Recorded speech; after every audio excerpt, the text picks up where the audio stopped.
আসসালামু আলাইকুম, শুভ সকাল সবাইকে। আমি ডক্টর ওসমান গনি বলছি। তো সিজার আমরা দেখেছি আমরা যেহেতু ফ্যামিলি মেডিসিনের কথাই বলছি।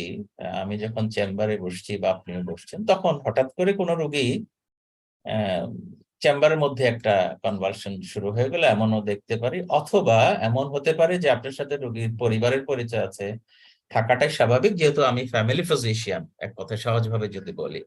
তাহলে কোনো ফ্যামিলির কোনো অসুবিধা হলে তো আপনাকে আমাকে কল করবেন, হ্যাঁ। এবং আপনি জানলেন যে কোনো কনভালশন হচ্ছে। এনিওয়ে, আমাকে কেউ কি একজন একটু অভিজ্ঞতা শেয়ার করবেন যে এরকম চেম্বারে দেখেছেন কনভালশন হয়েছে এবং আপনি কি করেছিলেন এবং করাটা কতটুকু কি হলো, একটু যদি আমরা জানতে পারি আর কি। কোনো একজনকে একটু হ্যান্ড রেইজ করবেন। ডক্টর রোকেয়া বোধহয় বলতে স্যার, চাচ্ছেন।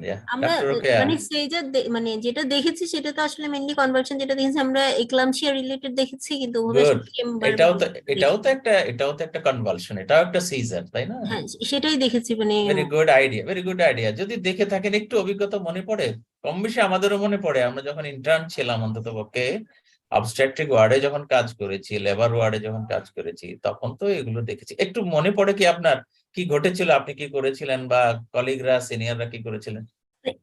মানে কনভালশন নিয়ে, কনভালশনের পরবর্তী আনকনসিয়াস নিয়ে পেশেন্ট আমরা ডিল করে, মানে বেশিরভাগ রিসিভ করেছে অথবা আমাদের প্রেজেন্সে কনভালশন হচ্ছে। জি। ফার্স্ট থিং যেটা হচ্ছে যে পেশেন্টের পজিশন ঠিক করা, মানে এক্লাম্পটিক যে পজিশনে নিতে হয় ওটা করা, তারপরে হচ্ছে পেশেন্ট যাতে টাং বাইট না করে, আর হচ্ছে মুখে একটা এটা কি বলে, মাউথ গ্যাগ বা সামথিং লাইক। মাউথ গ্যাগ, হ্যাঁ, হ্যাঁ। দিয়ে মানে পেশেন্ট যাতে টাং বাইট না করে এটা চেষ্টা করা, তারপর হচ্ছে রেসপিরেটরি এয়ারওয়ে গুলো হচ্ছে মেনটেন করা, আর হচ্ছে মানে পেশেন্টের আমি আমি কনভার্সন। একটু একটু একটু যদি ইন্টারাপ্ট করি, আমি জানতে চাচ্ছি যে আপনি বই থেকে বলবেন না, আপনি যদি স্মৃতিতে থাকে আপনি কি দেখেছিলেন সেটা শুধু বলেন। ওটুক সব করা হয়েছিল আপনি যা বললেন এতক্ষণ। জি স্যার। Good, good. আর আর আরো যদি অ্যাড করেন এবার প্লিজ।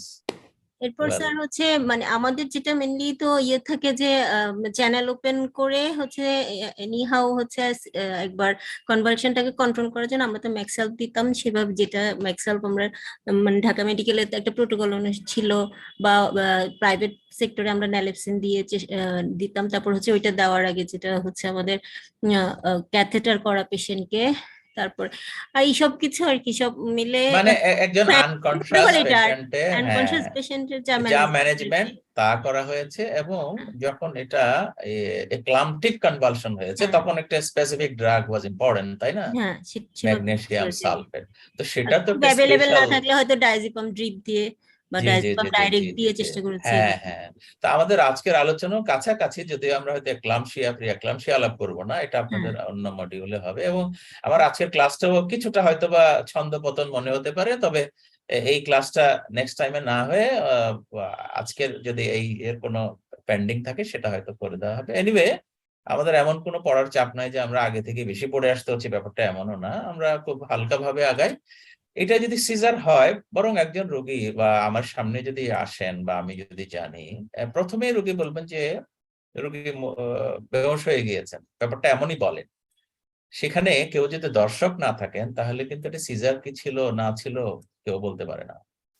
কেউ যদি চোখে দেখে থাকেন, তার ভার্সন অনুযায়ী আমাদেরকে আইডেন্টিফাই করতে হয় যে এই যে বেহুঁশ হয়ে যাওয়া, পড়ে যাওয়া, এটাকে আদৌ সিজার কিনা। যেটাকে আমরা হয়তো বলছি, আমরা বাংলায় যদি বলি, কেউ বলে মূর্ছা গিয়েছে, হ্যাঁ, হঠাৎ বেহুঁশ হয়ে গিয়েছে। আমরা ইংরেজিতে মেডিকেল ভাষায় বলছি যে কোলাপস, বেহুঁশ হয়ে গেছে হঠাৎ করে। এই কোলাপস কিন্তু সবগুলো তো আর সিজার না, সেটা সিনকোপি অথবা সিজার। আমাদের কাছে সবচেয়ে গুরুত্বপূর্ণ হচ্ছে এটা সিজার কিনা, কনভালশন কিনা। কারণ সিনকোপির এক ধরনের ইটিওলজি, সিজার তো, seizure is a brain disorder mainly, এটাই তো ঠিক। সিনকোপি হয়তো নিউরোলজিক অথবা কার্ডিওলজিক ইস্যুও থাকতে পারে। তো এই হলো ফিচার্স যেগুলো আমাদেরকে সাজেস্ট করবে যে এটা সিজার হয়েছে। মানে বাংলায় মানে কি বলে, খিচুনি, খিচুনি রোগ যদি বলি, অথবা মৃগী রোগ, সবাই বুঝতে পারছেন। তো এটা বোঝার জন্য এটা কি সিনকোপি না কিছু, সিনকোপি তো একটা কার্ডিয়াক ইভেন্ট মেইনলি, আর সিজার হচ্ছে একটা ব্রেইন ইভেন্ট। কাজে কার্ডিয়াক ইভেন্টের মধ্যে প্যালর ইজ ভেরি ইম্পর্টেন্ট ফিচার, কিন্তু সিজারে কনভার্সন হতে হতে রেসপিরেটরি যখন ব্লকেজ হবে, তখন সায়ানোসিস হয়ে যাবে। এই হচ্ছে একটা পার্থক্য। এইভাবে আর বইতে আরো বড় বড় পার্থক্য আছে। আমি একটা স্লাইডে আপনাদের দেখাবো যে রোগী যদি আমি না দেখে থাকি, অ্যাটেন্ডেন্টও না দেখে থাকেন, বড় মুশকিল হয়ে যায়। কাজেই এটা সিজার হলো কিনা বা সিনকোপে কিনা বোঝার জন্য অ্যাটেন্ডেন্টের গল্পটা খুবই গুরুত্বপূর্ণ। কাজেই এবং অ্যাটেন্ডেন্ট সাধারণত হসপিটালে অথবা আপনার চেম্বারে যিনি নিয়ে আসছেন দেখা যায় যে উনি নাই সাথে, এমনও হয়। এমন হলে আরো বড় কঠিন। তখন কি করা যেতে পারে? তখন ওভার টেলিফোন, মোবাইল ফোনের যুক্ত হয়েছে, যিনি দেখেছেন তাকে জিজ্ঞেস করা যে ভাই কি ঘটেছিল, আপনি একটু দেখেছেন? আর এখন আরেকটা যুগ আছে, এই যুগে আমরা ঢুকে গেছি অলরেডি, এই সময় যে কোনো একটা কিছু হলে মোবাইলে ভিডিও রেকর্ড করে ফেলা। হ্যাঁ, একটা কিছু গালিগালাজ করছে, সবাই রেকর্ড করছে, এই করছে সেই করছে। তো অসুস্থ লোকের এই যে কনভালশন হচ্ছে, এটা যদি কোনো বুদ্ধিমান কেউ থাকেন উনি কিন্তু রেকর্ড করে ফেলবেন যে আমি এরকম দেখেছি। তখন কিন্তু আমাদের জন্য খুব ইজি হয়ে যেতে পারে আর কি। এনিওয়ে, তো এই হলো চার্ট। আমি এত বিস্তারিত না বলে হয়তো আপনাদেরকে ক্লাসের পরে অতি সহসায় একটা পিডিএফ আমি দেব গ্রুপে, আপনারা পেয়ে যাবেন। এই সব কথা বলা সম্ভব না। ইন জেনারেল সিজার একটু খারাপ ধরনের একটি বিষয় এবং এটা কনভালশন একটু লম্বা সময় হয়, সায়ানোসিস হয় এবং আপনারা জানেন যে ইনকন্টিনেন্স গুলো হয় ইউরিনারি এবং স্টুল ইনকন্টিনেন্স, তার মধ্যে স্টুল ইনকন্টিনেন্স ভেরি সাজেস্টেড। আচ্ছা, তো এই সিজারের মধ্যে আমি সিজারের বেসিক কথা একটু পরে যাব। আমি এভাবে শুরু করতে চাই যে আমরা আসলে কি করি সেটা থেকে আস্তে আস্তে বেসিক সিজার কিছু কথা বলবো। তো আমরা আবার পার্শিয়াল সিজারের কথাও শুনেছি। একটা হচ্ছে জেনারেলাইজ সিজার এবং partial seizure. So in general partial seizure হচ্ছে মারাত্মক বেশি। এই কারণে যে পার্শিয়াল বা ফোকাল সিজার মানে ব্রেইনের কোন একটা জায়গায় স্পেসিফিক ডিজিজ হয়েছে, it may be brain tumour also. কাজে এটি বুঝতে পারা খুবই গুরুত্বপূর্ণ। এবং একটা সিজার আছে যেটা পার্শিয়াল থেকে জেনারেলাইজড হয়ে গেছে, এইটি রোগীর পক্ষে, রোগী তো বলতে পারবেন না সিজারের ব্যাপার, আর যিনি অ্যাটেন্ডেন্ট আছেন ওনার কাছ থেকেও বোঝা বড় কঠিন যে প্রথমে এক পাশে হয়ে তারপরে ছড়িয়ে গেল। তো সেজন্য খুব অ্যালার্ট অ্যাটেন্টিভ না হলে সিজারের হিস্ট্রি নেওয়া বড় কঠিন হয়। এবং যখন মানুষ পড়ে যান, বেহুঁশ হয়ে যান, আমরা মূলত তিনটা হেডলাইনেই যে করি। এটা হয়তো বা অ্যাপ্রোচ ক্লাসে একটু আলাপ হয়েও থাকতে পারে যে ঘটনাটা ঘটার আগে উনি কি করছিলেন, কি অবস্থায় ছিলেন, ঘটনা ঘটার সময় কি অবস্থা কেউ দেখেছিলেন, এবং ঘটনা মানে উনি যে বেহুঁশ হয়ে পড়ে গেলেন সেই ঘটনার কথাই বলছি। তারপরে কি হলো, তার মানে before collapse, during collapse, after collapse. Anyway, আমরা আমাদের নলেজ দিয়ে, ডেটা নিয়ে রোগীর অ্যাটেন্ডেন্টের কাছ থেকে বুঝলাম যে এটা সিজার হয়েছে। এই সিজারটা সবগুলোতে কোলাপস করে না, পার্শিয়াল সিজারের মধ্যে ফোকাল একটা কনভালশন হবে, রোগী হয়তো বেহুঁশ হবেন না, তখন আমরা এটাকে সিম্পল পার্শিয়াল বা সিম্পল ফোকাল বলছি। আর যদি বেহুঁশই হয়ে পড়েন তাহলে এটা কমপ্লেক্স পার্শিয়াল বলবো আমরা। আচ্ছা, তাহলে সিজারের লাস্ট যে কথাটা আমি একটু হাইলাইট করলাম যে দেখেন যে faecal incontinence does not occur in the syncope. তার মানে কেউ যদি বেহুঁশ হয়ে খিঁচুনি হয়, তার যদি ফিকাল ইনকন্টিনেন্স হয়, more likely this is seizure, তার মানে খিঁচুনি বা কনভালশন অথবা ফিটস। এখন আপনারা একটু যদি ভিডিও দেখেন, কেউ যদি রেকর্ড করে রাখেন আর কি, হয়তো বা বাড়িতে একেবারে হয়তো লাইভ ইভেন্ট কেউ রেকর্ড করেছিলেন এবং আমাদেরকে হয়তো প্রোভাইড করেছেন, আমরা আকাশ থেকে নিয়েছি। একটু সময় নিয়ে যদি সবাই দেখেন একটা জেনারেলাইজ সিজার কেমন হয়, আপনারা হয়তো অডিও নাও শুনতে পাবেন, একটু বোঝার চেষ্টা করেন প্লিজ। আমি যদি আবার অন করি, হ্যাঁ, কি হচ্ছে, খুবই অল্প সময়ের জন্য, বেশিক্ষণ না। ওই যে একজন আওয়াজ করলেন, কিছু বলতে চাচ্ছেন, উনি হয়তো রেসপন্ড করছেন না। সিজার এরকমই হয়, পেশেন্ট বিকাম নন রেসপন্সিভ। চশমা খুলে নিলেন, হ্যাঁ, তারপর ওনাকে ফার্দার রেস্কিউ করছেন, সেটা আমরা পরে আলাপ করব। তো এই যে কনভালশনটা হলো, কেউ যদি আমরা দেখে থাকি, কেউ কি বলতে পারবো এটা ফোকাল সিজার হলো না জেনারেলাইজ সিজার হলো? কেউ কে একটু বলবেন প্লিজ, কাইন্ডলি চট করে যদি একটু রেসপন্স করেন ভালো, পরের স্লাইডে যাওয়াটা জেনারেলাইজ ইজি হয়। Very right, very right. হ্যাঁ, থ্যাংক ইউ ডক্টর রোকে, আপনাকে সবাই একটু কানেক্টেড থাকলে ভালো হবে। হ্যাঁ, এটা জেনারেলাইজ সিজার। এখন যদি এই সিজারই হয়, আমার সামনে হলে তো আমাকে অ্যাকশন নিতে হবে, বাড়িতে যদি কেউ থাকে তাকে এডুকেট করতে হবে। আচ্ছা, এখন যদি আপনার ফোন কলে জানেন বা খবর পেলেন যে বাড়িতে একজন কারো সিজার হচ্ছে, তো উনি আস্তে আস্তে তো আপনার চেম্বারে যদি আসতে থাকেন, বাসা থেকে আস্তে আস্তে সিজার কিন্তু ওভার হয়ে যাবে 10-15 মিনিটের মধ্যে, এর চেয়ে বেশি সিজার তো থাকবে না। কিন্তু ওই সময় অ্যাটেন্ডেন্টকে কি বলা যেতে পারে? এই হচ্ছে আমাদের ফ্যামিলি মেডিসিনের আসলে খুবই ইউনিক গ্ল্যামার, হ্যাঁ, যেটা আমরা এমফাসাইজ করে বলবো। বইপত্রতে কথাগুলো আছে কম বেশি, কিন্তু যখন আমরা ইন্টারনাল মেডিসিন পড়ি বা এ করি, এখানে এই কথাগুলো এত বেশি গুরুত্ব পায় না। তো আজকের সুযোগ হলো আপনাদের সাথে শেয়ার করা যে ওনাকে বলবো যিনি খবর দিলেন, আত্মীয় যিনি দেখেছেন যদি পারেন বলতে পারেন যে আপনি একটু ভিডিও রেকর্ড করে ফেলেন, যেটা এই কথাটা এখানে স্লাইডে নাই, এবং পাশাপাশি বাড়িতে আরো লোকজন থাকেন, তাদেরও একটু অ্যাসিস্ট্যান্স নেবেন। কি করবেন, পেশেন্টের সাথে উনি থাকবেন, কারণ একা রেখে দিলে ইনজুরি হবে, উনি পড়ে যাবেন বিছানা থেকে। এমনও হতে পারে এটা ছাদের উপরে হচ্ছে, তাই না, চুলার পাকঘরের মধ্যে কোনো মহিলা কাজ করছেন তখন হচ্ছে, কাজে ওখান থেকে সরাই ফেলতে হবে। হ্যাঁ, সরিয়ে নেওয়ার পরে তারপরে পেশেন্টের সাথে তো উনি থাকবেনই, এক পাশ করে শোয়াই দিবেন। আমরা আমাদের মেডিকেল ল্যাঙ্গুয়েজে বলবো যে রিকভারি পজিশন। হ্যাঁ, আমি একটু চেষ্টা করবো হয়তো ভিডিওতে দেখাতে রিকভারি পজিশন মানে কি, বাট ইন জেনারেল বাংলায় রোগীকে বলতে হবে ওনাকে একটু পাশ করে শোয়াই দেন। আর যদি গাইড করতে পারেন যে মুখের মধ্যে কোনো কিছু থাকলে একটু বের করেন। একটু বয়স্ক যদি হয় দেখবেন যে কারো ওই যে আর্টিফিশিয়াল ডেন্চার গুলো থাকে, দাঁত, আলগা দাঁত, এরকম তো থেকেই থাকে, তো এই যে এগুলোকে খুলে ফেলতে হবে, একটু গস পিস দিয়ে একটু মুখটা পরিষ্কার, এই যে সাধারণ কথা ডক্টর রোকায়া যেটা বলেছিলেন যে আনকনসিয়াস হয়ে গেলে যা করা লাগে সবই করবেন। এবং অ্যাটেন্ডেন্টকে গাইড করতে হবে, যদি উনি এটা জীবনে প্রথম দেখেন ওনার আত্মীয় যিনি যার হয়েছে, এমার্জেন্সি কিন্তু অ্যাম্বুলেন্স অ্যারেঞ্জ করতে হবে। অ্যাম্বুলেন্স অ্যারেঞ্জ করার অর্থ হলো হসপিটালে নিয়ে যাওয়া। আপনার চেম্বারে আনলে আসলে আপনি কি করবেন, এখানে আবার কনভার্সন হবে, আবার হবে, খুব একটা করার নাই। আপনি যদি আগেই বুঝতে পারেন যে এটি সিজার হয়েছে, হসপিটালের জন্য অ্যাম্বুলেন্স অ্যারেঞ্জ করে ওখান থেকে পাঠিয়ে দেওয়া হবে। আচ্ছা, আর যদি আপনার পরিচিত রোগী হন বা আপনি জানেন যে উনি epileptic patient, possibly on treatment, তাকেও কিন্তু একটা অ্যাম্বুলেন্স লাগবে যদি ওনার এই কনভালশনটা একটু বেশিক্ষণ সময় ধরে হয়। আপনি যদি মোবাইল ফোনে বুঝে নিতে পারেন, মানে এই স্পন্টেনিয়াসলি যদি এটা 5 মিনিটের মধ্যে রিকভারি না হয়, একটু লক্ষ্য করবেন এবং কাইন্ডলি নোটও করবেন এই টাইমটা 5 মিনিট। তো এখন 5 মিনিট কেউ কি গুণে রাখেন? এটা তো বড় মুশকিল। অ্যাটেন্ডেন্ট যিনি, উনি তো টাইমের দিকে খেয়াল করেন নাই। যদি উনি জেনে থাকেন বা আমরা আগে থেকে কোনোভাবে কথা হয়ে থাকে তাহলে কথা, অথবা কনভার্সেশন শুরু হয়ে গেছে 1 মিনিট পরে আপনার সাথে এত পরিচয় আছে যে সাথে সাথে ভাই বা বোন বা ম্যাডাম যেভাবে বলেন ফোন করে বসলেন, তখন যদি বুঝতে পারেন যে ঠিক আছে, অবজার্ভ করেন, পাশে থাকেন, একটু 5 মিনিট দেখেন, কথাটা এভাবে বলে 5 মিনিটের মধ্যে যদি এটা ঠিক না হয়, আপনি একটা এমার্জেন্সি অ্যাম্বুলেন্স অ্যারেঞ্জ করে হসপিটালে নিয়ে যাবেন। এই হচ্ছে আমাদের বাড়ি থেকে একটা ট্রিটমেন্ট শুরু হয়ে গেল, অ্যাডভাইস শুরু হয়ে গেল। আচ্ছা, এরপরে যখনই কনভার্সন আমার সামনে হচ্ছে বা আপনার সামনে হচ্ছে, তখন কি করতে পারি? ওই যে আগের কথাটাই আছে যে এনশিওর দ্য এয়ারওয়েজ ক্লিয়ার, যে কথাটা আমরা বললাম, রিকভারি পজিশন, কোনোভাবেই টানাটানি করা যাবে না। ওই যে কনভালশন হচ্ছে এটাকে হতে দিতে হবে। এবং আমাদের গ্রামেগঞ্জের কিছু অভিজ্ঞতা যদি কেউ বলেন, মানুষ আসলে কি করে, কেউ একজন বলবেন কি? যদি ডক্টর দিবাকর দাদাকে যদি বলি, হ্যাঁ, ওনার এলাকায় কি করেন? হ্যাঁ, কি চামড়ার করতে জুতা শুকায় দেখেছেন? দেয় অনেক জায়গায়। হ্যাঁ হ্যাঁ, একটু শুনতে চাচ্ছি। হ্যাঁ, জুতা শুকাই দে, জুতা জুতা, চামড়ার জুতা। চামড়ার জুতা মুখে দিলে হয়ে যায়। এটা কিভাবে তৈরি হলো জানি না। যে এটা আরেকটা কি করে, আরো কিছু কেউ যদি বলেন? মুখের মধ্যে চামচ চামচ দিয়ে দেয় যেন দাঁতে দাঁতে না খিচে। হ্যাঁ, আচ্ছা, আর কি করেন? আপনাদের অভিজ্ঞতাগুলো কাজে আসবে, আমিও তো সব বলতে পারবো না। পানি মাথায় পানি পানি দেয় ছিটায়, অনেক সময়, পানি আবার ছিটাই পানি দেয়, ছিটায়। পানি ছিটাই দেয়, বেহুশ হলে তো পানি ছিটাই দেয়, কেউ কেউ মুখে আবার পানি খাওয়াই দেন।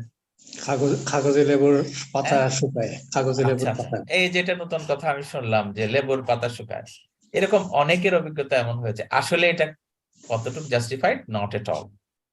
It could be risky also, তাই না? পানি দিলে তো অ্যাসপিরেশন নিউমোনিয়া হয়ে যাবে। তো কাজে কোনো ধরনের রেস্ট্রেইন করা যাবে না, দাঁতের মাড়ি বা দাঁতের ভেতরে কোনো চামচও দেওয়া যাবে না, দরকার নাই আর কি, দিয়ে লাভ নাই, বরং দাঁতটা ভেঙে যাবে উল্টা। এটা তার ইনজুরিয়াস, দাঁত একটা ভেঙে যদি ভিতরের দিকে ঢুকে যায় তো আরো মুশকিল। আমাদের পেশেন্টকে এই সিজার নিয়ে এই ফ্যামিলিতে বা কমিউনিটিতে এই কথাগুলো বলা দরকার আর কি। অর্থাৎ যারা এপিলেপটিক পেশেন্ট তাদেরকে বলাটা সহজ, প্রথমবার হলো তো আসলে প্রথম দিকে আমরা বলার সুযোগ পেলাম কই। ফার্স্ট সিজার যদি এসে চেম্বারে আলাপ করতে আসেন তখন আমরা এই কথাগুলো বলতে পারি। কাজেই আরেকটি কথা, এখানে বইয়ের কথাই বলছি, অথেন্টিক কথা। হ্যাঁ, আমারও স্মৃতি, আমি যখন লার্নার বা ইয়ে ছিলাম, যে আমি ভাবতাম যে ওয়ার্ডে যখন পেশেন্ট কনভার্সন হচ্ছে, তা আমরা তো ডায়াজিপামে দিতাম, বোধহয় সবাই তাই করেছি, সবারই অভিজ্ঞতা তাই হবে, ডাইলিউট করে একটা ডায়াজিপাম দিতাম কনভার্সন। তখন আমি ভাবছি যে এই ডায়াজিপাম, এই সিস্টার ডায়াজিপাম আনেন, ভাঙতে ভাঙতে মিশাতে মিশাতে ওনার কনভার্সন শেষ, তাহলে এই ওষুধের আর কি দাম থাকলো, কখন দিব আসলে? এটা একটা কনফিউশন ছিল আমার আর কি তখন। এখন আমি স্পষ্ট বুঝতে পারি যে ব্যাপারটা আসলে কি।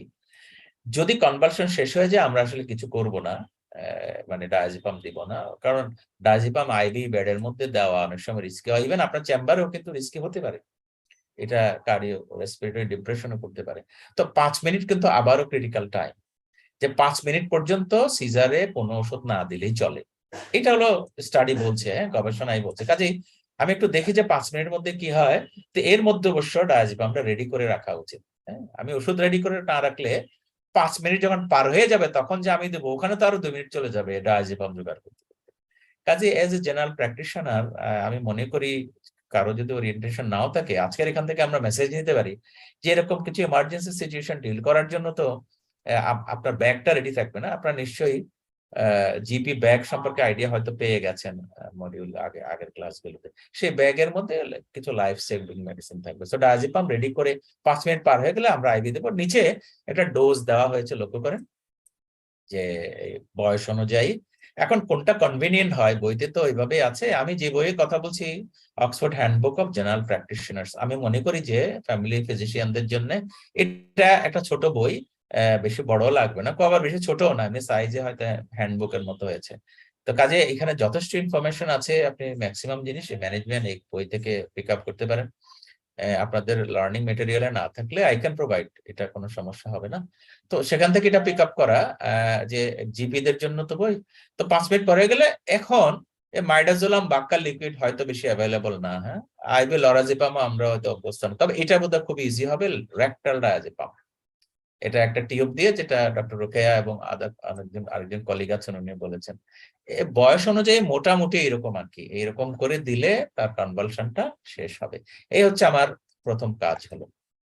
আচ্ছা, এখন এখন যদি আমি এই ভিডিওটা দেখাই, আসলে কি দেখাতে চাচ্ছি, হ্যাঁ দেখাতে চাচ্ছি যখনই কনভার্সন কেউ দেখবেন, আসলে মা হোক ভাই হোক বা আপনি হন, কি করবেন, একটু একটু ফলো করেন।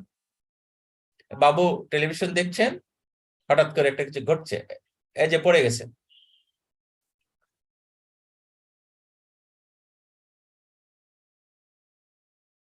খেয়াল করেন মাথার নিচে একটু করে এটা দিয়েছে, খুব বড় বালিশও দেননি, হ্যাঁ রেসপন্সিভ কিনা কথা বলছে যে ফেনা, তাই না, ফ্রদিং হয়েছে, এই যে কনভার্সন হচ্ছে, একটু গুমগু আওয়াজ হয়েছে কিন্তু কমিউনিকেট করতে পারছে না বেবি। হ্যাঁ মা কি করছেন দেখেন, মা যা করছেন আমাকেও করতে হবে, আপনাকেও করতে হবে, সাথে যে আছেন তাকেও করতে হবে, মানে ইমিডিয়েট অ্যাকশন খুবই গুরুত্বপূর্ণ। দেখেন এই যে এটা হলো রিকভারি পজিশন, হাতটা কিভাবে, হ্যাঁ এটাকে বলে রিকভারি পজিশন। এরপরে বারবার তার রেসপিরেশন আছে কি নাই এটা উনি কানে কানে শুনছেন, হ্যাঁ কোনো ব্রিদিং নয়েজ। যাই হোক, আশা করি আপনারা বুঝতে পেরেছেন। খেয়াল করেন তার হেডলাইন গুলো, এটাই ছিল ব্যাপার, যে ইনজুরি যেন না হয় ইমিডিয়েটলি, এটি আপনিও আমিও সবারই শেখার কথা আর কি। আশা করি বুঝতে পেরেছেন। রিকভারি পজিশনের আরো ভিডিও আছে, আপনারা ইউটিউবে চাইলে পেয়ে যাবেন, আরো ডিটেইল একটু বর্ণনা করে দেওয়া আছে। এটা আমাদের জানা উচিত, এই রিকভারি পজিশন, এটা আগে শুনতাম, ইউটিউব না দেখলে হয়তো বুঝতে পারতাম না, মুখে তো কত কথাই শুনেছি, জীবনে দেখি নাই, কেউ করতেও তো দেখি নাই। আমি জানি না ডক্টর রোকায়া রিকভারি পজিশন শব্দটা ওই সময় শুনেছিলেন কিনা, বা যারা আমরা ওয়ার্ডে কাজ করেছি, আগে ট্রেনিং করেছি, এইভাবে করতে দেখেছি কিনা। আর করলেও তো হবে না, হাতে কলমে নিজেরই করতে হবে বা প্র্যাকটিস করতে হবে না, ডামি বা নিজের কলিগ ফ্রেন্ড বাড়িতে বসে বাচ্চাদের বাবু একটু বসো দেখে একটু দেখি তো বলে, মনে করেন যে ওনার আনকনসিয়াস হয়ে গেছেন, তাহলে ওই হাতটা মাথার কোথায় দিবে, তারপরে পাটা কিভাবে ভাঁজ করবে, এই বিষয়গুলো কিন্তু জানতে হবে। হ্যাঁ প্র্যাকটিস করলে হয়ে যাবে রিকভারি পজিশন, এতে করে তার কার্ডিও রেসপিরেটরি এম্বারেসমেন্টটা কম হবে। বাকিগুলোতে আছে মুখ পরিষ্কার করা, এটা করা। এখন এই পেশেন্টকে হসপিটালাইজ মানে করবেন কখন, ওই যে 2 মিনিট যদি কনভালশন হয়, কোনো যদি অসুবিধা না হয়, পেশেন্ট যদি রিকভারি হয়ে যায়, তাহলে তো কিছুই করতে হয় না, জাস্ট ফলো আপ। আমরা এবার ধীরে সুস্থে করবো, রেফার করবো হয়তো স্পেশালিস্টের কাছে, কিন্তু ইমিডিয়েটলি হসপিটালাইজ করা, অ্যাডমিট করা, যদি আমি মনে করি যে এনার মেনিনজাইটিস হয়েছে, অথবা উনি সাবডিউরাল হেমাটোমা হয়েছে, আঘাত পেয়েছেন, পড়ে গিয়েছেন, পড়ে যাওয়ার পরে কনভালশন হয়েছে, তখন তো ইন্টারনাল হেমোরেজ হয়েছে, এরকম কোনো ধারণা। তারপরে এই যে কনভালশন শেষ হয়ে গেল কিন্তু উনি আর রিকভারি হচ্ছে না, মানে ওনার বেহুশই রয়ে গেলেন, তাই না? তো বেহুশ আর ঘুমের মধ্যে পার্থক্য আছে, এটা অবশ্যই একটু বুঝতে হবে, উনি কি ঘুমাচ্ছেন না বেহুশ হচ্ছেন। এইটা যদি বুঝতে পারি যেন উনি বেহুশে আছেন, তাহলে কিন্তু ভর্তির জন্য অ্যারেঞ্জ করা। এবং স্ট্যাটাস এপিলেপটিকাস এই শব্দটা একটু পরিচিত হব আমরা, আপনাদেরও অনেকে জানা যে পারসিস্টেন্ট একটা কনভালশন চলছে, এই ক্ষেত্রে অবশ্যই আমরা ভর্তির জন্য বলবো। তাহলে এখন আমি যদি মনে করি, ধরেন একজন ডাক্তার হিসাবে এগুলো তো বুক নলেজ, এখন আমি বুঝতে পারছি না যে মেনিনজাইটিস কিনা। আচ্ছা, আমি বুঝতে পারছি না মেনিনজাইটিস কিনা, এটা কনফিউশন হয়ে গেল না? কিন্তু মেনিনজাইটিস নয়, এটা তো আমি কনফিডেন্ট না। আচ্ছা, তারপরে রিকভারি আফটার ফিট ইনকমপ্লিট, এটা কি রিকভারি না ঘুমের মধ্যে আছে, এটাও বুঝতে পারছি না। স্ট্যাটাস এপিলেপটিকাস কথাটা একটু জানা আছে কিন্তু ব্যাপারটা আসলে কি তাও আমি ক্লিয়ার না, তার মানে আমি এখন কনফিউশনের মধ্যে আছি। তখন আসলে কি করণীয়, কেউ একটু বলবেন?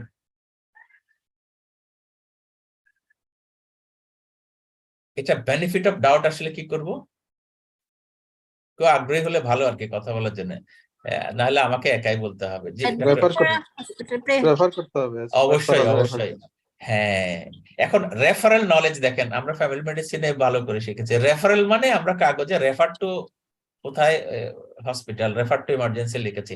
আমার কিন্তু কিছু ক্লু তো লিখতে হবে ওখানে, না? হাউ টু রেফার বোধহয় হয়তো আপনাদের কোনো জায়গায় টপিক আছে, এটা এটা খেয়াল রাখতে হবে। এবং রেফারটা কোনো চেম্বারে পাঠাবো না হসপিটালে পাঠাবো, এটা কিন্তু ডিসাইড করতে হবে। চেম্বারে তো আবার ওয়েটিং, বড় ডাক্তার, না সিরিয়াল, তো ওনার যদি লাইফ ইন ডেঞ্জার হয় তাহলে তো আর চেম্বারে কাউকে আমরা রেফার করাই উচিত না। তো এই সমস্ত কন্ডিশনে হসপিটালে রেফার করা। আর এখন ফলো আপ ইভালুয়েশনটা করতে হবে এজ এ ফ্যামিলি ফিজিশিয়ান। আমি চিকিৎসা দিব কি দিব না, এটা একটু আপেক্ষিক আলোচনা, আমি পরে ম্যানেজমেন্টের আরো বেসিক কথায় যে আলাপ করার চেষ্টা করব। আপাতত রেফারেলটাই হবে কিন্তু আমাদের মেইন প্রথম কাজ।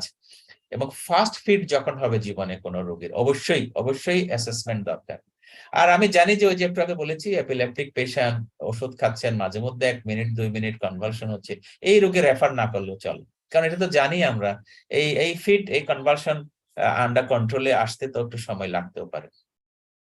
তারপরে কিন্তু বাচ্চাদের ক্ষেত্রে একটি কথা, যারা যে আপনারা হয়তো শুনেছেন না, ফেব্রাইল সিজার, আমি আজকে স্লাইডও দেখাবো, হয়তো আপনাদের পেডিয়াট্রিক ক্লাসও আরো বিস্তারিত হবে, যেহেতু আমার সাথে রিলেটেড আমি একটু বলার চেষ্টা করব। যে first fit not related to fever, সেটাকেও কিন্তু অ্যাসেসমেন্টের জন্য পাঠাতে হবে। নিউরোলজিস্ট অ্যাসেসমেন্টে child who has a first fit not related to fever অবশ্যই পাঠাতে হবে। আচ্ছা, এবং যাদের ফার্স্ট সিজার হবে, ফার্স্ট সিজার, এটাও পাঠালে ক্ষতি নাই। মানে আমি বলতে চাচ্ছি বেনিফিট অফ ডাউট, আমি যদি কনফিউজ হই, এভাবে হিস্ট্রি নেওয়া তো সহজও না, আগে ফিট হয়েছে কিনা, তাহলে ওনার গার্জিয়ান বলবে যে না কেমন জানি বাচ্চা একবার নড়াচড়া করেছিল, এরকম করেছিল, তা আমিও কনফিউজ হয়ে গেলাম। এই সমস্ত কনফিউজিং সিচুয়েশন চিন্তা করে আমরা যদি সামারি করি, আমরা যদি বই থেকে নলেজ নিয়ে আমাদের প্র্যাকটিক্যাল লাইফকে সামারি করি, মানে সিজার ম্যানেজমেন্টের জন্য, আমার মনে হয় এটা বলাই ভালো যে যেকোনো সিজার পেশেন্ট আমি রেফার করে দেব, প্রথমে রেফার করে দেবো এজ এ জিপি। হ্যাঁ, তারপরে ইভালুয়েশন হবে নিউরোলজিস্ট, যদি বলি অ্যাডাল্ট মেডিসিন তাহলে নিউরোলজিস্ট তো আছেন, আবার আজকাল পেডিয়াট্রিক নিউরোলজিস্ট হয়তো বাংলাদেশে সবখানে নাই, যে ঢাকাতে আছে বা ঢাকার বাইরে থাকলে যদি জানি আমি, সেখানে করে ওনার ফার্দার ইভালুয়েশন করে তারপরে রোগী আমার কাছে আসবেন। এখন রোগীকে আপনার কাছে আসবেন অথবা রোগীকে আপনার কাছে পাঠানো হবে, এটি হলো আরেকটি জায়গা আমাদের আলোচনার, আমরা হয়তো এইভাবে স্ট্রাকচার্ড না। তো আপনি কি করতে পারেন রোগী আপনার কাছে আনার জন্য, কেউ একটু টিপস বলবেন, তাহলে সবাই শিখে যাই। মানে আপনার কাছে জন্য রোগী আবার ফেরত আসে, আপনারই তো রোগী, আপনি তো রেফার করছেন, এই রোগী, তাহলে কি বলা যেতে পারে রোগীকে বা রোগীর গার্জিয়ানকে, বা কেউ বলে থাকেন কিনা যে কোনো রোগের ক্ষেত্রে? কেউ কিছু বলছেন না, তার মানে আপনিও রোগীর কিছু বলেন না, তা আপনার রোগী আর আসবে কিভাবে? রোকায়া, ডক্টর রোকায়া বলছেন। জি। বলা যেতে পারে যে মানে যেখানে রেফার করছি, মানে সিনিয়র ডক্টর দেখানোর পরে ওনার ট্রিটমেন্ট প্ল্যানটা নিয়ে আবার আমার সাথে দেখা করবেন। হ্যাঁ, যে আপনাকে কি দেয়া হলো একটু আমার সাথে দেখা করে যাবেন, জি তাই না? এটা জি। একটা ভদ্র শুদ্ধ টেকনিক হতে পারে যে আপনার রোগী তো আপনার কাছে আসবেন, এটাই স্বাভাবিক, উনি এবার নাও পাঠাতে পারেন। হ্যাঁ, যাই হোক, এটা অন্য আলোচনা, সেগুলো আলোচনার বিষয় না। তো রোগী আমারও তো শেখার ব্যাপার আছে, তাই না? আমি যে জিপি, আমার স্পেশালি সিনিয়র, উনি কি করলেন এই বিষয়ে তো আমার তো লার্নিং একটা ব্যাপার আছে।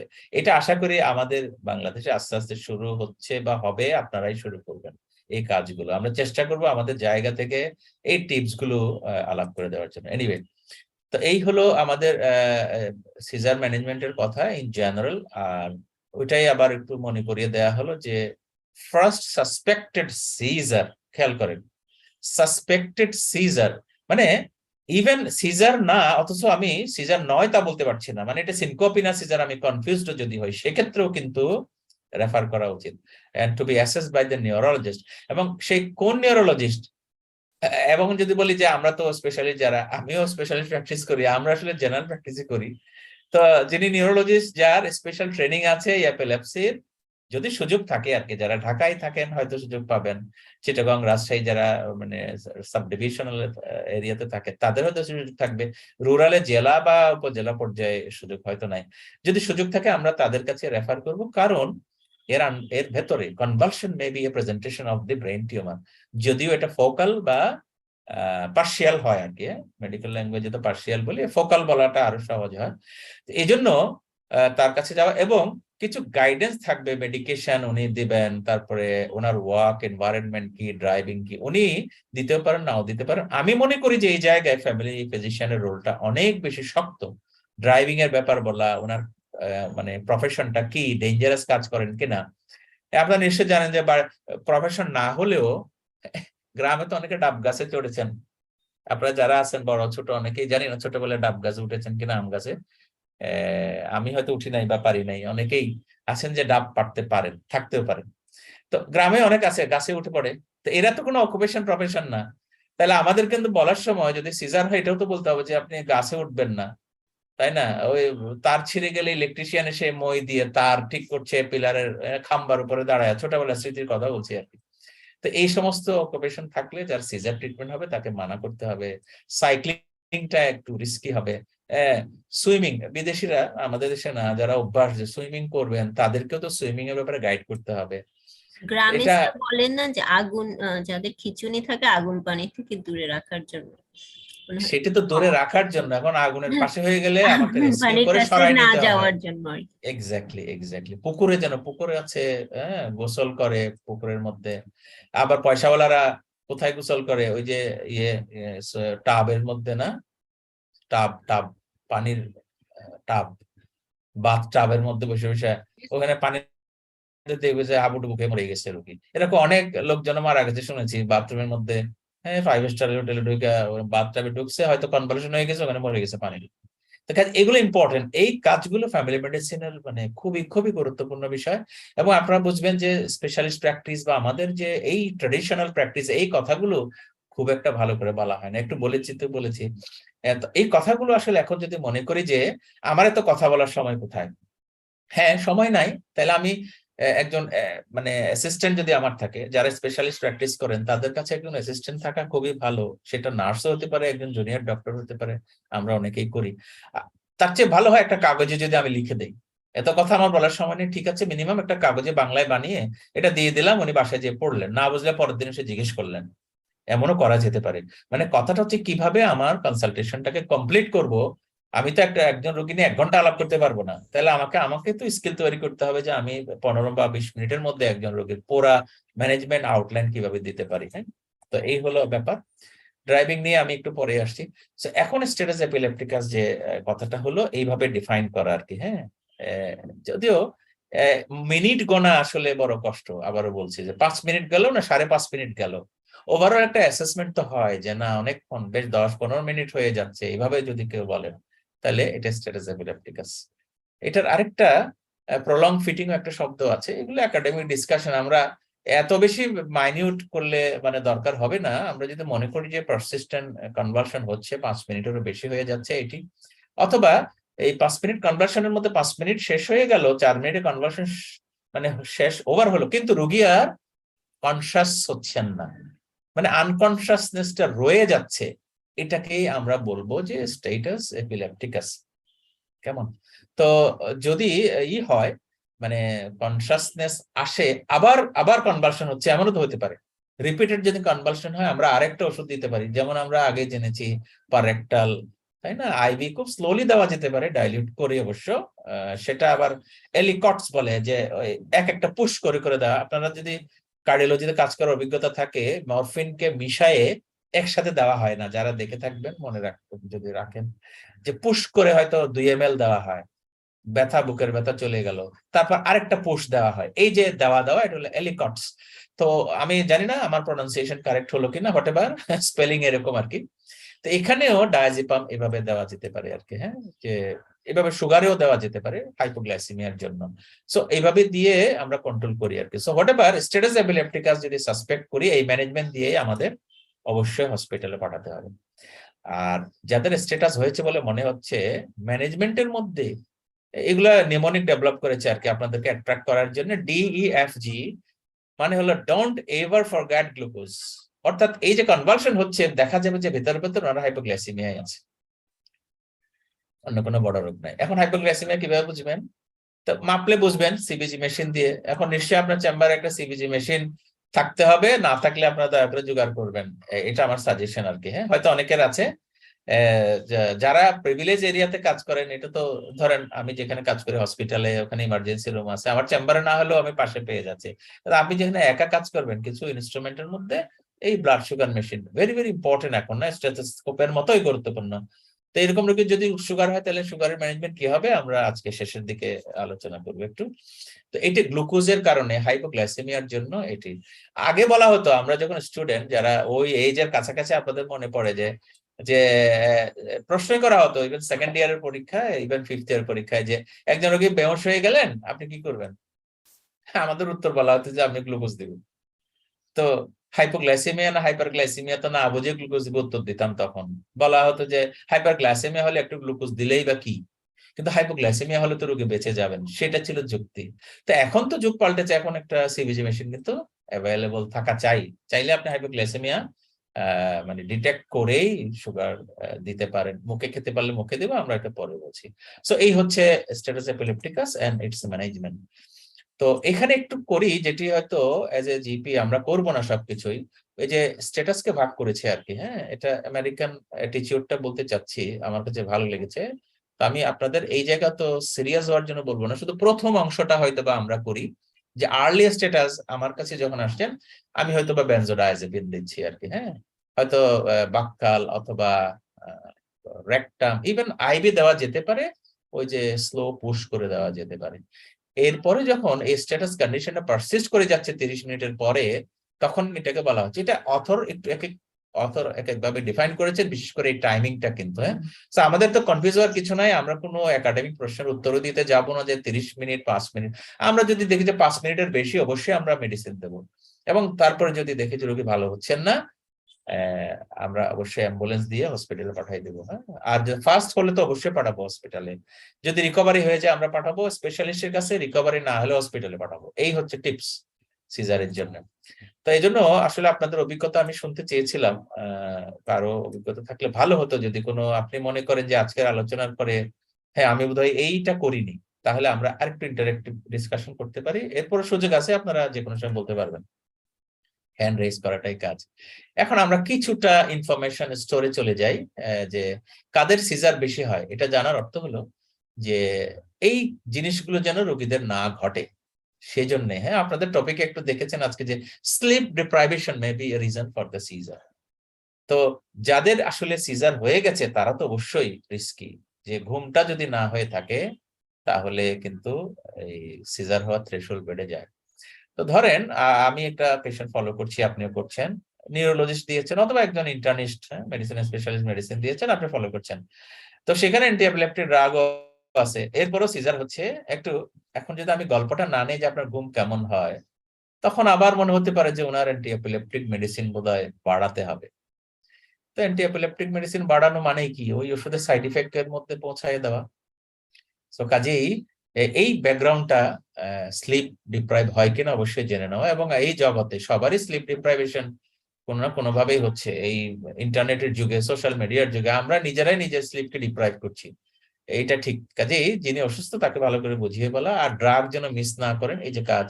ড্রিঙ্ক যারা করেন, হ্যাঁ, আবার যারা ইলিসিট ড্রাগ ইউজ করেন, তা আমি আজকে একটা চার্ট দেখাবো কোন কোন ড্রাগে এরকম সিজার কনভার্সন হয়, একটা লিস্ট ছোটখাটো একটি ড্রাগের।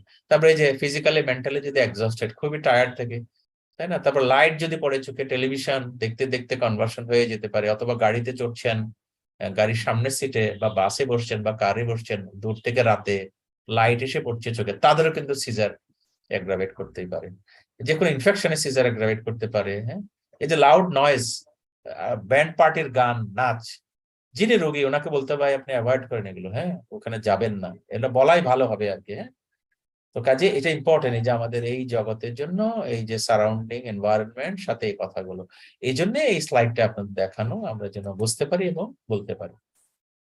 আর এডুকেশনের কথা কিছুটা বলা হয়েও গিয়েছে, তারপরেও সামারি করলে যদি হয় এরকমই হয় যে রোগীকে এবং রোগীর যিনি অ্যাটেন্ডেন্ট থাকবেন দুজনকেই কিন্তু অ্যালার্ট করা দরকার এখানে, বিশেষ করে সিজার এফেক্ট ম্যানেজ তো করতে হবে অন্য কেউ একজনকে দিয়ে, যিনি সাথে থাকেন, বা হাজবেন্ড ওয়াইফ হলে তাদেরকে, ভাই বোন হলে একজন, আর যারা এক বাড়িতে একসাথে থাকেন, আচ্ছা তাকে বুঝিয়ে বলা এটা হলো আমার কাজ। এবং উনি যে কষ্টে আছেন, হ্যাঁ সমবেদী সহানুভূতি, সহমর্মিতা এগুলো শো করা, এগুলো অ্যাটিটিউড আমাদের। তারপরে যে বুঝিয়ে বলা যে এই এপিলেপসি যেটা হয়, স্পেশালি আমরা ইডিওপ্যাথিক এপিলেপসির কথা বলছি আর কি, প্রাইমারি, এগুলো কন্ট্রোল হয়ে যাবে 80% কেসে। হ্যাঁ, ড্রাগটা যেন নেন। আর আমরা এটাও বলতে পারি যে একটা না একটা সময় ওষুধ আমরা বন্ধ করে দিতে পারি, সেটা আমি না দিলেও ওদের স্পেশালিস্টের সাজেশন নিয়ে করতে পারি। যে সারা জীবন কি খেতে হবে, একটা প্রশ্ন তো সব রোগীরই থাকে, তো সবার হয়তো অনেক দিন লাগবে, কারো কারো কিন্তু উইথড্র করা যেতে পারে। আচ্ছা, তারপরে what to do during attack already আমরা আলাপ করেছি। আর ওয়ার্ক এনভায়রনমেন্টের কথাও বলেছি, যে উঁচু জায়গা, ডেঞ্জারাস মেশিনারিজ, এগুলো প্রয়োজনে এখন ধরুন যে অন্যান্য দেশে এগুলো স্টাবলিশড বলে ডাক্তারের কমিউনিকেশন ওই এমপ্লয়ারের সাথে হয়ে যেতে পারে। তা আমাদের এখানে ওয়েল সেট আপ না, কিন্তু তবুও আমরা যেটা করতে পারি, যদি আমি কনফিডেন্ট থাকি যে এটা এপিলেপসি হয়েছে, স্পেশালিস্ট ডক্টর হয়তো করেননি, আমি কিন্তু একটা মেডিকেল নোট দিতে পারি, যে রোগীরা চায় না যে আমাকে একটা মেডিকেল সার্টিফিকেট দেন, যে অর্থে সার্টিফিকেট বলা হচ্ছে, সেখানে আমরা একটা নোট দিতে পারি অথবা প্রেসক্রিপশনে লিখে দিতে পারি। বা আমরা যখন অ্যাডভাইসে বলি না যে আপনি আগুনের কাছে থাকবেন না, মেশিনারিতে, ভারী মেশিনারি, হ্যাঁ যেগুলো আছে ওখানে কাজ করবেন না, ইলেকট্রিসিটি কাজ করবে, এই যে মালিকরা ইনফর্ম করা, এটা কিন্তু প্রেসক্রিপশনও করা যেতে পারে, এটা অ্যাভয়েড করা। তাহলে ওনার জন্য একটা আরেকটু সুইটেবল জব যেন করা হয়। আপনারা দেখবেন যে অনেকে কাজ করেন, এই যে আজকে শহর এলাকায় খাওয়া দাওয়া, মোটরসাইকেল নিয়ে রাইড করে খাওয়া দাওয়া নিয়ে যাচ্ছে, এদের মধ্যে যদি কোনো আমরা পেশেন্ট পেয়ে যাই, তাকেও তো বোঝাতে হবে, কারণ উনি সারাদিন এই মোটরসাইকেলের মধ্যে থাকে। তো এটা বুঝে বুঝে করা আর কি। হ্যাঁ, এখন আসেন সাইক্লিং। অনেকের আছে হ্যাবিট, যে হ্যাবিট অথবা কি বলে হবি, না আমার এটা করতে হবে, অনেকে আছে মরে গেলেও করবেন। তো সাইক্লিং একেবারে করবেন কিনা, ইন জেনারেল আমার সাজেশন বা ছিল আর কি, যে আগে থেকে যেগুলো একেবারে বন্ধ করতে বলা আর কি, মোটরসাইকেল হোক অথবা বাইসাইকেল যেটা আছে নন মোটরাইজড। তো এখন এরা বলছে যারা আছে যে খুব যেখানে হালকা জায়গা, লোকজনের ভিড় বেশি না, উনি হয়তো আছাড় খাইয়া পড়ে যাবেন, কিন্তু অন্য গাড়ি এসে ওনাকে তো আর পিষে দিবে না, হয়তো সেই ইয়ে থেকে বলছে যে আপনি ট্রাফিক যেখানে বেশি সেখানে সাইক্লিং করবেন না। তা আমি মনে করি যে এইসব না বলে আমাদের রোগীদেরকে সাইকেল চালাতে না করাই ভালো। আর যারা সাঁতার কাটার খুব, এগুলো গ্রামে তো আছে, তবে গ্রামের লোকজনকে সাঁতার না কাটতে বলে না কাটতে পারবেন, কিন্তু যাদের একটা হাই প্রোফাইল আর কি, অ্যারিস্টোক্রেটিক, সাঁতার কাটতেই হবে, ওই হোটেলে গিয়ে পয়সা দিয়ে যারা করেন, কারণ ওনার একটা লাইফ গার্ড হয়তো লাগবে, ওনারা কেনারও অভাব হবে না, তো ওনাদেরকে মানে একটু একটা পর্যায়ে হয়তো একেবারে নাও করলে আমরা পারি, যে লাইফ গার্ড যদি ইউজ করেন তাহলে একটু সুইমিং পুলে টুলে সাঁতার কাটতে পারেন। এবং আপনারা জানবেন বা জানেন যে কক্সবাজারের সাগরে, বা এরকমই বলতে পারি যেহেতু আমার পরিচিত এলাকা সেজন্য বলা আর কি, যে গেছে ওখানে সাগরের মধ্যে ঢেউয়ে নিয়ে গেছে, এটা নিয়ে অনেকগুলো মিথ আছে, যে দৈত্য নিয়ে গেছে, তারপরে কি যে একটা লোকাল ভাষাও আছে আর কি ওখানে, সেটা নাই বললাম। হয়তোবা দেখা যায় যে ওই যারা এই দুর্ভাগ্যের শিকার হয়েছেন তাদের একটা ওখানে কনভার্সন হয়ে গেছে। তো এটি যদি আমি আগে থেকে জানতে পারি ডাক্তার হিসাবে, আমি যদি আগে অ্যালার্ট করতে পারি, এই অনাকাঙ্ক্ষিত মৃত্যু তো ঠেকানো সম্ভব ছিল। কাজে এটা আমাদের দায়িত্ব বটে। হ্যাঁ, তো আমরা শুধু আজকে বসে মেডিসিন শিখা, ওষুধ দেবো, এইগুলা শেখার জন্য আসলে বসি নাই, বা আমিও আলাপ করতে, শুধু মেডিসিনে আলাপ করতে চাই না, মেডিসিন নিজেরা নিজেরা বই পড়ে শিখে ফেলা যাবে। তো এটা হচ্ছে এতক্ষণ আমরা সিজনের কথা বলছি, আরো একটা ভিডিও আমি আপনাদের দেখাই, আপনারা একটু অ্যাসেস করেন যে এই রোগের জন্য আপনারা কি করতে পারেন। একটু সবাই দেখেন, বোধহয় 1 মিনিট মতো লাগবে। একটু আওয়াজ হচ্ছে আর কি, আপনারা যদি অডিও না শুনে থাকেন, পেশেন্ট কিন্তু একটু একটু আওয়াজ করছেন, পাশে লোকজন আছেন কনসোল করছেন।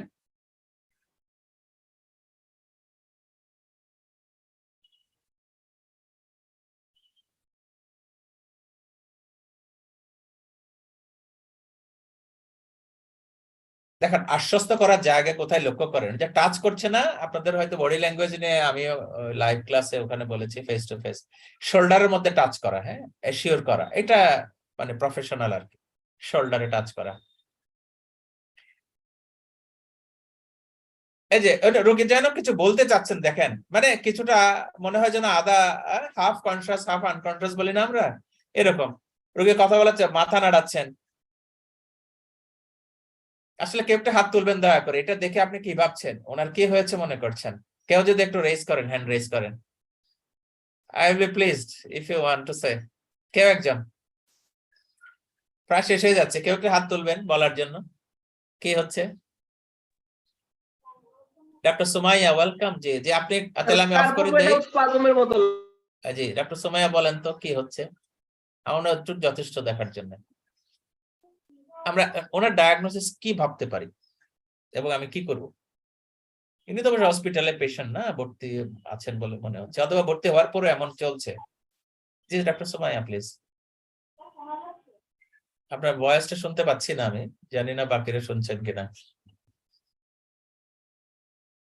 Sorry, you become disconnected. কেউ অন্য কেউ বলে, সুমাইয়া বা আরো কেউ একটু যদি বলেন কি হয়েছে, আমরা কি ওনাকে ডায়াজিপাম দিব,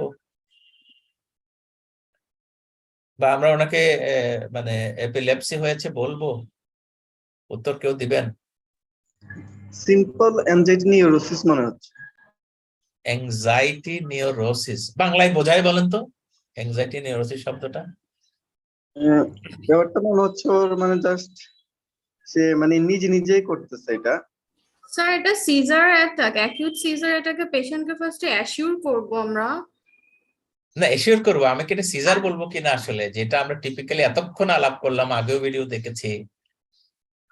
স্যার এখানে তো পেশেন্টের মাউথের যে চেঞ্জটা আছে, আমরা সেই দিক থেকে কাউন্ট করলে এটাকে সিজার।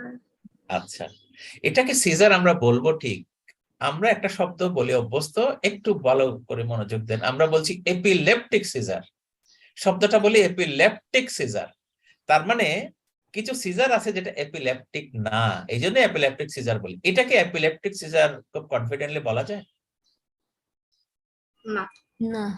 না। তাহলে এটি এটি এটি হতে পারে নন এপিলেপটিক সিজার, এমনও হতে পারে, কারণ এপিলেপটিক সিজার কিন্তু 1 মিনিটের বেশি সাধারণত থাকে না ইন জেনারেল। তারপরে রোগী কথা বলেন না, কেমন? আর এই যে হাতগুলো নাড়াচ্ছেন দেখেন, এটা কিন্তু একটা রিদমিক না।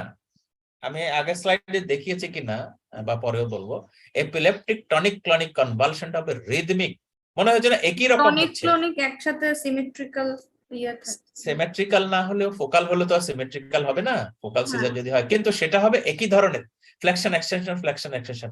হাত নাড়াটা দেখবেন যে কি ফ্লেকশন হচ্ছে না এক্সটেনশন হচ্ছে কিছুই বোঝা যাচ্ছে না, এক এক রকম করছেন, এক এক রকম করছেন। তো এই ধরনের সিজার গুলোর নামই হচ্ছে সাইকোজেনিক সিজার কিংবা pseudo seizure. So this are non epileptic seizure. এটি বোঝা আসলে যিনি অ্যাটেন্ডেন্ট তার কাছ থেকে পাওয়া কঠিন। যদি ওই যে বললাম কেউ ভিডিও করে রাখেন এরকম, তাহলে আপনার জন্য দেখা সম্ভব। অথবা আপনি যদি অ্যাডভাইস করে রাখেন আগেভাগে এরকম কিছু হলে বাড়িতে একটু ভিডিও করে ফেলবেন 2 মিনিট, তারপরে আমাকে দেখাবেন, তাহলে আপনি দেখলেন। অথবা আপনার সামনে যদি হয় আপনি দেখবেন। জীবনে আমি জানি যারা একটু সিনিয়র হয়েছেন, প্র্যাকটিস করেছেন, এরকম রোগী দেখেননি এমন ডাক্তার কিন্তু নাই। অথচ আমরা হয়তো ওভাবে ভাবিনি, আমরা বরং এই রোগীর চিকিৎসা করতে যেয়ে কিছু অমানবিক আচরণও করেছি। কেউ বলতে পারেন কি করেছি? ওয়ার্ডে, হসপিটালে, পেডিয়াট্রিক ওয়ার্ড কিংবা অ্যাডাল্ট মেডিসিনে কি করেছি, কি চিকিৎসা দিয়েছি যেটা আসলে এপিলেপটিক না, মনে হয় যেন ফাংশনাল, আমরা বলেছি ফাংশনাল। কি করেছি কেউ বলবেন?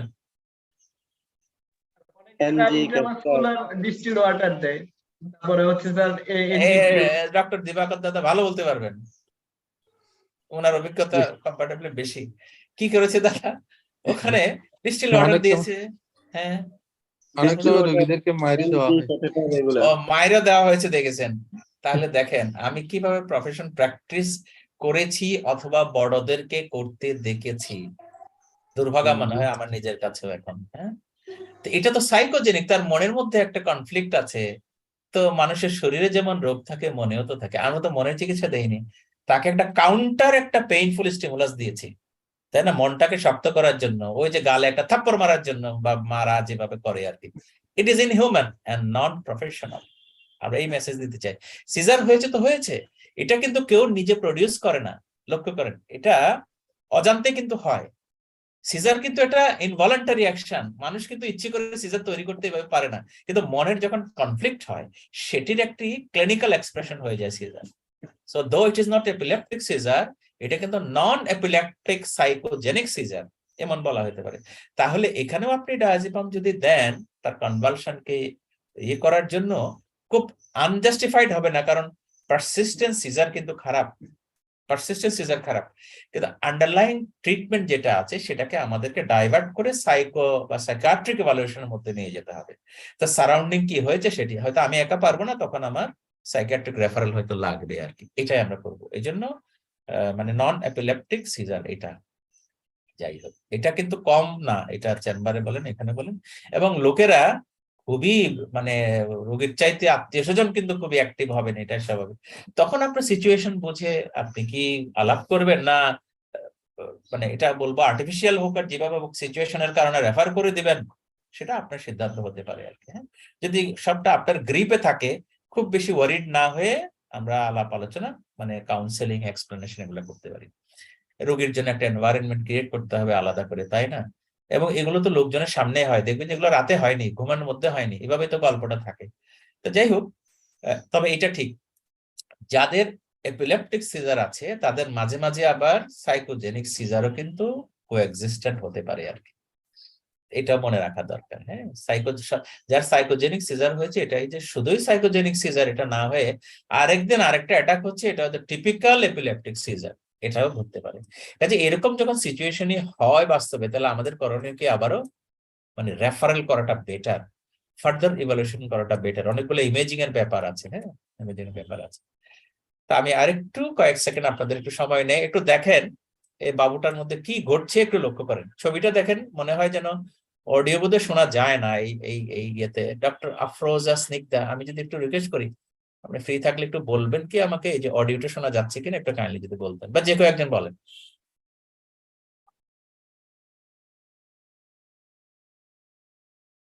না স্যার, অডিও শোনা যাচ্ছে না। আচ্ছা, অসুবিধা নেই, দেখতে থাকেন, এর দরকারও নাই। ও বাবু কথা বলতে বলতে কি ঘটছে একটু ফলো করেন সবাই মনোযোগ দিয়ে।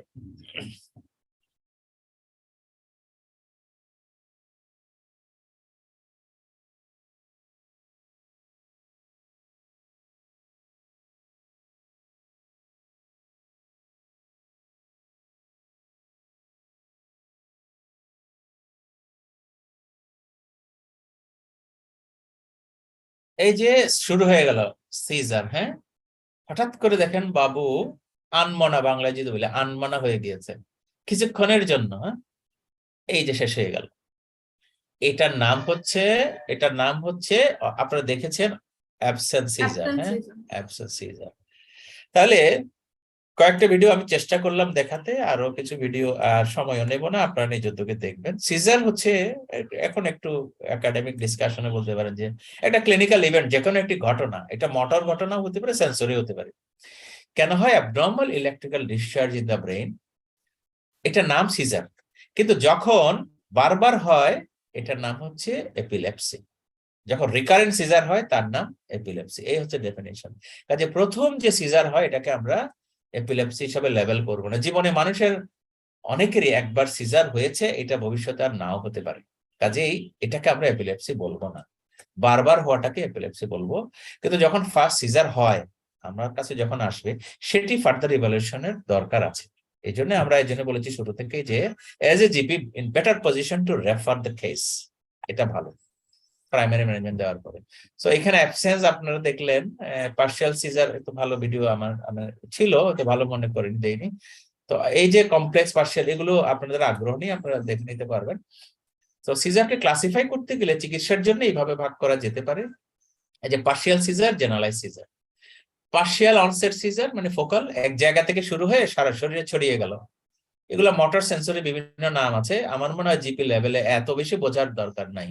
পার্শিয়ালটা বুঝতে পারলে হলো যে কোনো ক্লিনিক্যাল ইভেন্ট শরীরের এক হাতে শুরু হলো এবং ওখানে শেষ হয়ে গেল, এমন হতে পারে। কমপ্লেক্স পার্শিয়াল, তো যেই পার্শিয়ালের মধ্যে রোগীর কনসাসনেস লস্ট হয় না, এটা সিম্পল পার্শিয়াল। আর যেখানে কনসাসনেস লস্ট হয় মানে আনকনসাস হয়ে যাবেন, সেটা হবে কমপ্লেক্স পার্শিয়াল সিজার, মানে এটা আরো খারাপ খবর আর কি। আচ্ছা, আরেকটি পার্শিয়াল সিজার যেটা জেনারেলাইজড হয়ে যায়, এটাকে বলে সেকেন্ডারি জেনারেলাইজেশন। এটি জানার কারণ আছে, আমি একটু পরেই বলবো কেন এই কথাগুলো বুঝতে হবে। আর বাকিটা হলো প্রাইমারিলি জেনারেলাইজ সিজার, এইগুলো সব জেনারেল, মানে এটি ব্রেইনের পুরো ব্রেইন জুড়েই এর এফেক্ট গুলো থাকে আর কি এই প্রেজেন্টেশনের জন্য। আর ফোকালটা হচ্ছে ব্রেইনের একটা স্পেসিফিক এরিয়া, হয়তো ধরেন ডান পাশে একটা টিউমার হয়েছে রাইট সেরেব্রাল হেমিস্ফিয়ারে, এটার কারণে বাম পাশে কনভালশন হচ্ছে, এটাই তো স্বাভাবিক, এটার নাম হবে পার্শিয়াল সিজার। তো এই যে আমরা শব্দগুলো শুনেছি অ্যাবসেন্স সিজার, মায়োক্লোনিক, এই যে বিভিন্ন রকম, এগুলো হলো জেনারেলাইজ সিজার। এগুলো জানার অর্থ হলো আসলে মেডিসিন সেট করা। তো আমরা আরেকটু যদি সামারাইজও করতে চাই, এভাবে করতে পারি যে এপিলেপটিক সিজার হবে, এটাকে প্রাইমারি সেকেন্ডারি নাকি রিঅ্যাক্টিভ, এই কথাটা এখন হাইলাইট করি।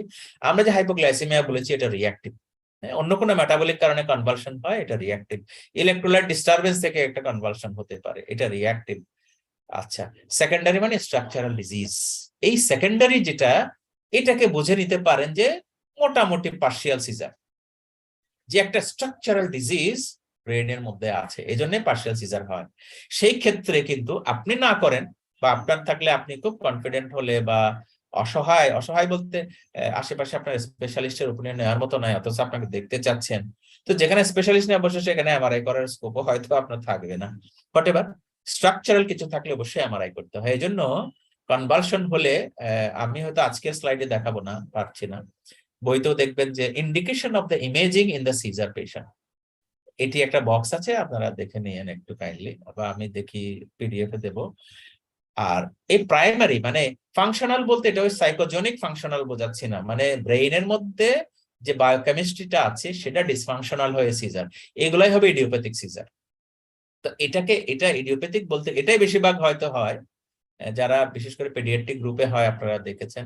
তো এটি করার আগে আমাদের কোনো স্ট্রাকচারাল ডিজিজ আছে কিনা এবং মেটাবলিক টক্সিক কোনো ড্রাগ রিলেটেড কনভালশন হয় কিনা, হাইপোগ্লাইসেমিয়া অন্য কোনো বায়োকেমিক্যাল রিজনে কনভালশন হয় কিনা, এটা এক্সক্লুড করে নিয়ে তারপরে প্রাইমারি ডায়াগনোসিস করতে হয় আর কি। এটা আপনি বুঝতে না পারলেও স্পেশালিস্টের, যে বললাম ওইটা সেফটি, পেশেন্ট সেফটি। আচ্ছা, এইটাকেই কিন্তু বইতে আমাদের যে টেক্সট বুকে এইভাবে কিন্তু আরেকটু ভাবে বলেছে আর কি। হ্যাঁ, আমি এটাও দেখাচ্ছি যেন আপনারা পরিচিত পৃষ্ঠাটার সাথে, এটাকে অন্যভাবে জেনারেলাইজ হেডলাইন দিয়ে ওই প্রাইমারি জেনারেলাইজ, সেকেন্ডারি জেনারেলাইজড এইভাবে ভাগ করেছে আর কি। হ্যাঁ, ভাগ করেছে। এই যে সেকেন্ডারি জেনারেলাইজ নিচে দেখেন ফোকাল সিজারকে বলেছে যে সেকেন্ডারি জেনারেলাইজ সিজার প্রথমে শুরু হলো। তো এটিকে ওষুধ সিলেক্ট করার জন্য আমি ডান পাশে একটু কাস্টমাইজ করে বক্সটা বসিয়েছি যে focal onset and or secondary generalised clonic seizure, এই শব্দটা এটা আর কি। হ্যাঁ, প্রাইমারিলি জেনারেলাইজড অথবা ফোকাল থেকে শুরু হয়ে জেনারেলাইজড, এটি একটি গ্রুপ আছে, তার এটা বেসিক্যালি কিন্তু ফোকাল গ্রুপ। আর একটি গ্রুপ হচ্ছে জেনারেলাইজ মানে নিজে নিজে জেনারেলাইজ, আর একটু অ্যাবসেন্স সিজার, মায়োক্লোনিক সিজার, এগুলো হচ্ছে জেনারেলাইজ সিজারেরই বক্স দিলাম আর কি। এই জেনারেলাইজ সিজারের চিকিৎসাটাই তো মেডিসিন দিয়ে মোটামুটি করতে হবে, আর ফোকাল সিজার চিকিৎসা মেডিসিনে খুব একটা হবে না, ফোকাল সিজারের চিকিৎসা কজ অনুযায়ী করতে হবে, যেমন টিউমার হলে টিউমার অপারেশন করতে হবে বা যেভাবে চিকিৎসা করা দরকার। এই জন্য ড্রাগ সিলেকশন দেখেন, যে এই কথাটাই আমি কাট করেছি ওখানে বোঝানোর জন্য। যদি জেনারেলাইজ সিজার হয় আমাদের মেডিসিন গুলো ফার্স্ট লাইন হচ্ছে এই যে ফোকাল থেকে যদি জেনারেলাইজ হয় তাহলে ল্যামোট্রিজিন অথবা ইভেন ভালপ্রুটও দেওয়া যেতে পারে, এটা ফার্স্ট লাইন যদি বইতে বলেছে। এটি ইদানিং বইপত্রে এসেছে, আগের বইতে ছিল কার্বামাজেপিন, হয়তো 10 বছর আগের বইতে এভাবে ছিল। তো আস্তে আস্তে নতুন নতুন মেডিসিন হচ্ছে বলে এই চারটা। ইভেন আপনারা দেখবেন যে ক্লোনাজেপাম আমরা ইউজ করি, এটাও কিন্তু অ্যান্টি এপিলেপটিক ড্রাগ। তো যাদের রেস্টলেস ছটফট করে ভিতরে ভিতরে হয়তো কনভার্সন হচ্ছে, আমি জানতে পারছি না, মা বাবাও বলতে পারছেন না, এমনি এমনি ছটফটানির ঘুম হয় না, তাদেরকে তো ক্লোনাজেপাম দেওয়াটা একটা বেটার অপশনও হতে পারে। হ্যাঁ, কিন্তু টিপিক্যাল সিজার মানে এই ওষুধগুলো মেইনলি ব্যবহৃত হয় ভালপ্রোয়েট, তারপরে বোধহয় কার্বামাজেপিন, যদিও এটা সেকেন্ড লাইন মেডিসিন দেখেন, এটা ফার্স্ট লাইনে বইতে লেখা নাই, কিন্তু আমরা এই যে বিভিন্ন ব্র্যান্ড নেম আছে, বলতে চাচ্ছি না ব্র্যান্ড নেম না, কার্বামাজেপিন সিআর ফর্মে পাওয়া যায়। হ্যাঁ, আপনারা অনেকেই এটা দেখে থাকবেন। তো সেটি স্পেশালিস্ট স্টার্ট করবেন, আমরা ফলো করবো জিপি হিসাবে, এটা হচ্ছে মেসেজ। হ্যাঁ, আর যদি অসহায় হয়ে পড়েন, গ্রামের লোক, শহরে আসতেই পারবেন না, আপনার চোখের সামনে কনভার্সন হচ্ছে, আপনি দেখলেন এটা জেনারেলাইজ সিজার, আপনি অভিজ্ঞ ডাক্তার, সিনিয়র মানুষ, আপনি যদি করেন হয়তো অফ দ্য রেকর্ড আপনি করলেন, হ্যাঁ, সুযোগ মানে বিপদে কিছু একটা করার মতো করে। আর অ্যাবসেন্স যদি হয় কোনোভাবেই এটা কন্ট্রোল হবে না, ইউজুয়ালি হয় না। হ্যাঁ, আমারও এক কেসের অভিজ্ঞতা হয়েছে আর কি। যিনি দেখেছিলেন আমার কলিগ, উনি হয়তোবা নিউরোলজি প্র্যাকটিস করছিলেন, উনি হয়তো এটা খেয়াল করতে পেরেছিলেন বা পারেন না আমি জানি না। ওনাকে দুটো ড্রাগে দেওয়া হয়েছিল, একটা বাচ্চা আর কি গার্ল, কার্বামাজিপিন এবং ভালপ্রোটো দিয়েছে। পরে আমি যখন খেয়াল করলাম গল্প শুনে মনে হচ্ছিল যেন এটা অ্যাবসেন্স সিজার। এবং ইন্টারেস্টিংলি আপনারা তো জানেন কিনা, এই ওষুধটা এত পাওয়াও যায় না, এই তো সাকসিমাইড বোধহয় একটি কোম্পানির আছে, তাও আবার বোধহয় সিরাপ ফর্মে আছে, এটা খুঁজতে হয়। এনিওয়ে এটা আপনাদের জানিয়ে রাখলাম আর কি, অ্যাবসেন্স হলে এই ওষুধটাই দিতে হবে, এটাই ড্রাগ অফ চয়েস অ্যাবসেন্স সিজারের জন্য। হ্যাঁ, তো যাই হোক, এই হলো মেডিসিনের গল্প, কিভাবে আমরা ড্রাগ সিলেক্ট করব। আর এগুলো হচ্ছে প্রিন্সিপাল। হ্যাঁ, প্রিন্সিপালটা বইতে পাবেন, আমি বিস্তারিত বলবো না, একটু সিম্পলি বলি অল্প, যে ওষুধ শুরু করতে হয় একটা, নট কম্বিনেশন। এটা কেন বলছি, অ্যান্টি টিউবারকুলার ড্রাগ শুরু করতে হয় কম্বিনেশন, অ্যান্টি হাইপারটেনসিভ ড্রাগও কিন্তু কম্বিনেশন শুরু করাটা better, even with the low dose. কিন্তু অ্যান্টি এপিলেপটিক ড্রাগ প্রিন্সিপাল হলো একটা ড্রাগ দিয়ে শুরু করা, ফার্স্ট লাইন দিয়ে। এটি ম্যাক্সিমাম লেভেল পর্যন্ত আমরা যাব। এটা যদি কাজ না করে তাহলে দ্বিতীয় ড্রাগ শুরু করব, প্রথম ড্রাগ বন্ধ করব। দ্বিতীয় ড্রাগ দিয়ে যদি কাজ না হয়, পরের স্টেপে যে হয়তো কম্বিনেশন করব। কিন্তু মনে রাখবেন, বা আবারও বলছি, এটা আপনার কাজ নয়। এই ওষুধগুলো স্টার্ট করা অবশ্যই স্পেশালিস্টের কাজ, ইন জেনারেল স্পেশালিস্টের কাজ। এই হচ্ছে মেসেজ। আচ্ছা, তারপরে তো উনি আপনাকে রেফার করলে আপনি দেখলেনই। হ্যাঁ, দেখলেন, এটা কারণও আছে। আপনারা ড্রাগ রিলেটেড কিছু ফার্মাকোলজি যদি বলেন, এই ড্রাগ গুলো কিন্তু একটা আরেকটার ক্ষতি করে, এটাকে বলে ড্রাগ অ্যান্টাগনিজম। এই অ্যান্টি এপিলেপটিক ড্রাগ গুলো একটা আরেকটার মেটাবলিজমকে হ্যাম্পার করে, এটাকে বলে ড্রাগ মানে এনজাইম ইন্ডাকশন, আর একটা হচ্ছে এনজাইম ইনহিবিশন। এই অ্যান্টি এপিলেপটিক ড্রাগের মধ্যে এই বিপরীতমুখিতাও আছে, কাজে এটা জিপি দিয়ে হয়তোবা মানে এটা বোঝা কঠিন বলে এই কনসেপ্ট হয়েছে। এবং কখন ওষুধ বন্ধ করা যেতে পারে, 2 বছর যদি সিজার ফ্রি থাকেন, তারপরে আস্তে আস্তে করে এটা বন্ধ করা যেতে পারে। তাহলে রোগী তো জিজ্ঞেস করতেই পারেন না যে ডাক্তারকে, যে আমার ওষুধ কি সারা জীবন খেতে হবে? একেবারে বন্ধ করা যাবে না, ওইদিকে ড্রাগের সাইড ইফেক্ট কিন্তু হতেই থাকবে। ইন জেনারেল 2 বছর পর চেষ্টা করা হয়, যদি না হয় আবার দিতে হবে, আবার ওষুধ দিতে থাকতে হবে। তারপরে সেটা হঠাৎ করে তার বন্ধ করতে পারবো না, তাই না? আবারও সেই কথা, it is better to be supervise by the specialist. এটা করা যেতে পারে 2 বছর পরে। আচ্ছা, এখন আপনি রোগী দেখছেন, ফলো করছেন, রোগী আপনার ফলো আপ আছে, আবারও রেফার করতে হতে পারে, এই কন্ডিশনে আবার পাঠাবেন নিউরোলজিস্টের কাছে। ওই যে 2 বছরে, আমি বাস্তবতার কথা বলছি, যে 2 বছরে যদি রিকভারি হয়ে যায়, আপনি চাইলে করতে পারেন আপনার দক্ষতায়, কিন্তু যদি কন্ট্রোল না হয় 2 বছরের মধ্যে, তখনও আপনি রেফার করবেন। যে 2টা ড্রাগও পান, আপনি জানেন যে ফলো আপে স্পেশালিস্ট দিয়ে রেখেছেন, এরপরেও কন্ট্রোল হচ্ছে না, তাহলে আবার সেই স্পেশালিস্টের কাছে পাঠাতে হবে। রোগীর কাছে বলছে যে না ডাক্তার সাহেব, আমার বাচ্চা বা আমার রোগী তো ভালো হচ্ছে না, যদিও আপনি মনে করছেন যে না এটা ভালো হওয়ার পথে আছেন, ওনারা বুঝে উঠতে পারছেন না, কাজে এনাকে আর তো বোঝানোর দরকার নেই, আবার পাঠাই দিবেন। হ্যাঁ, এরকম যদি সোশ্যাল ডিপ্রাইভড এরিয়া থাকে না, তাকে লুক আফটার করার কেউ নেই, তাদেরকেও পাঠাতে হবে। রোগীর যদি মানসিক সমস্যা বা পরিবারের ফ্যামিলির মানসিক সমস্যা হচ্ছে, কেন বাবু বা বাচ্চারা এরকম করছে, হ্যাঁ, তো এটি। তারপরে যে উইথড্রয়াল কিভাবে হবে না হবে, যে জিপি হয়তো আপনি বুঝতে পারছেন না, তারা বারবার বলছে যে ডাক্তার একটু ওষুধ বন্ধ করা যায় না, কি বলেন, তো তাদেরকেও আবার আপনি পাঠিয়ে দেওয়াটা রোগীর জন্য নিরাপদ। আচ্ছা, তাহলে এই গেল মোটামুটি overall management of general seizure. আমি একটু ফেব্রাইল সিজার খুব র্যাপিডই বলবো, সময় বেশি হয়তো নাই, 10-15 মিনিট সময় বাকি, আরো 2-একটা বিষয় আছে, দেখি আমি করতে আগাতে পারি। যদি 2-4 মিনিট একটু বেশিও লাগে, আশা করি আপনারা একটু সহযোগিতা করবেন, যেহেতু আমি শুরু করতে পেরেছি একটু দেরিতে আর কি। সো বাচ্চাদের ফেব্রাইল সিজার হয়, তো এটি আমাদের মানে কাউন্সেলিং কিন্তু খুব ইম্পর্টেন্ট। যদিও আপনারা পেডিয়াট্রিক এতে হয়তো পেয়ে যাবেন, এটার ফ্যামিলি হিস্ট্রি থাকে সাধারণত, এবং ইউজুয়ালি লেস দেন 5 মিনিট। তাহলে এর কি অর্থ দাঁড়ায়, যে এই কনভালশন যেহেতু 5 মিনিটের কম, আমাদের ওষুধ দেওয়া খুব একটা দরকার হয় না, এটা মাকে বুঝিয়ে বলা। আর জ্বরের কারণেই যেহেতু ফেব্রাইল সিজার হয়, ইউজুয়ালি কমনলি ভাইরাল ইনফেকশনে হতে পাওয়া গিয়েছে। ইভেন আজকাল মনে রাখবেন যে কোভিড ভ্যাকসিন আমরা দিয়েছি, এটা নিয়ে যে প্রথম দিকে আলোচনা হচ্ছিল যে ভ্যাকসিনেশনের পরে কনভালশন তো হতেই পারে, হ্যাঁ এটা রিকগনাইজ, যে ভ্যাকসিন দিলে কনভালশন হতে পারে। তো এগুলো সেলফ লিমিটিং, শুধু ওই বেহোশ হয়ে গেলে ওই সময়ের ম্যানেজমেন্ট করলে হয়। আর ফিভারের যে কারণ হচ্ছে, ফিভারের চিকিৎসা করা, প্যারাসিটামল দেওয়া আর কি। হ্যাঁ, আচ্ছা, আর যখন কনভালশন হয় সেটা তো আপনাদের আলোচনা করা হয়েছে, কি কি ওষুধ দিবেন না দিবেন। কিন্তু ভর্তি করবেন কিনা এটি একটি ব্যাপার আর কি। হ্যাঁ, যদি জ্বর থাকে কোনো ক্লু নাই, তাহলে ডিপিস্টিক ইউরিন করে ইউটিআই আবিষ্কার করাটা একটা ক্লু হতে পারে।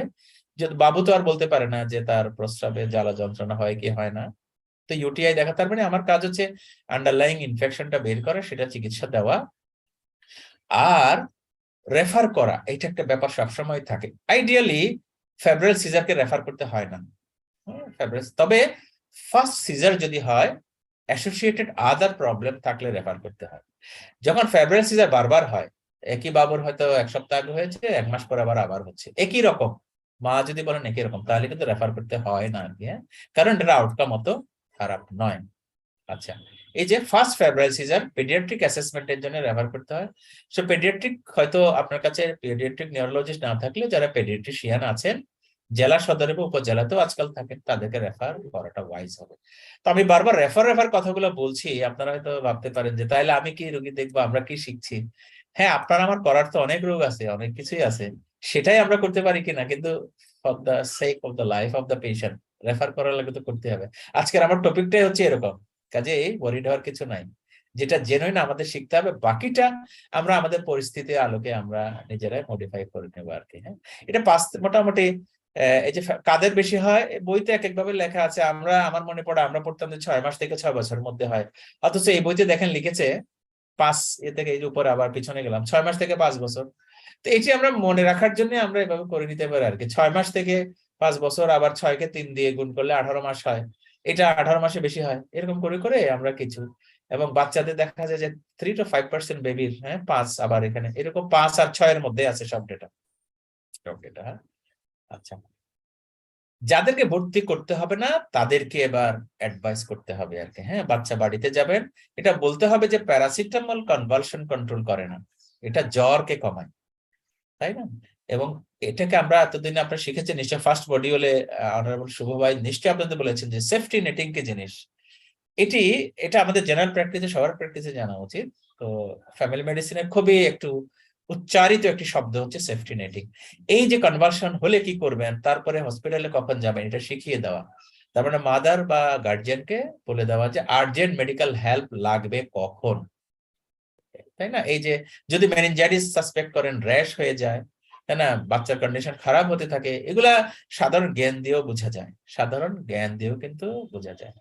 এবং এই ক্ষেত্রে এটা 24 ঘন্টার মধ্যেই এরকম কিছু ঘটলে বলতে হবে যে অপেক্ষা করবেন না, আপনি আমার কাছে আসবেন, আর বেশি কাহিল হয়ে গেলে হসপিটালে চলে যাবেন, এবং ওই দিনই করবেন, অপেক্ষা করবেন না, এটা বলে দেওয়া। তো যারা বাসায় যাবেন, এটা হলো সেফটি নেটিং।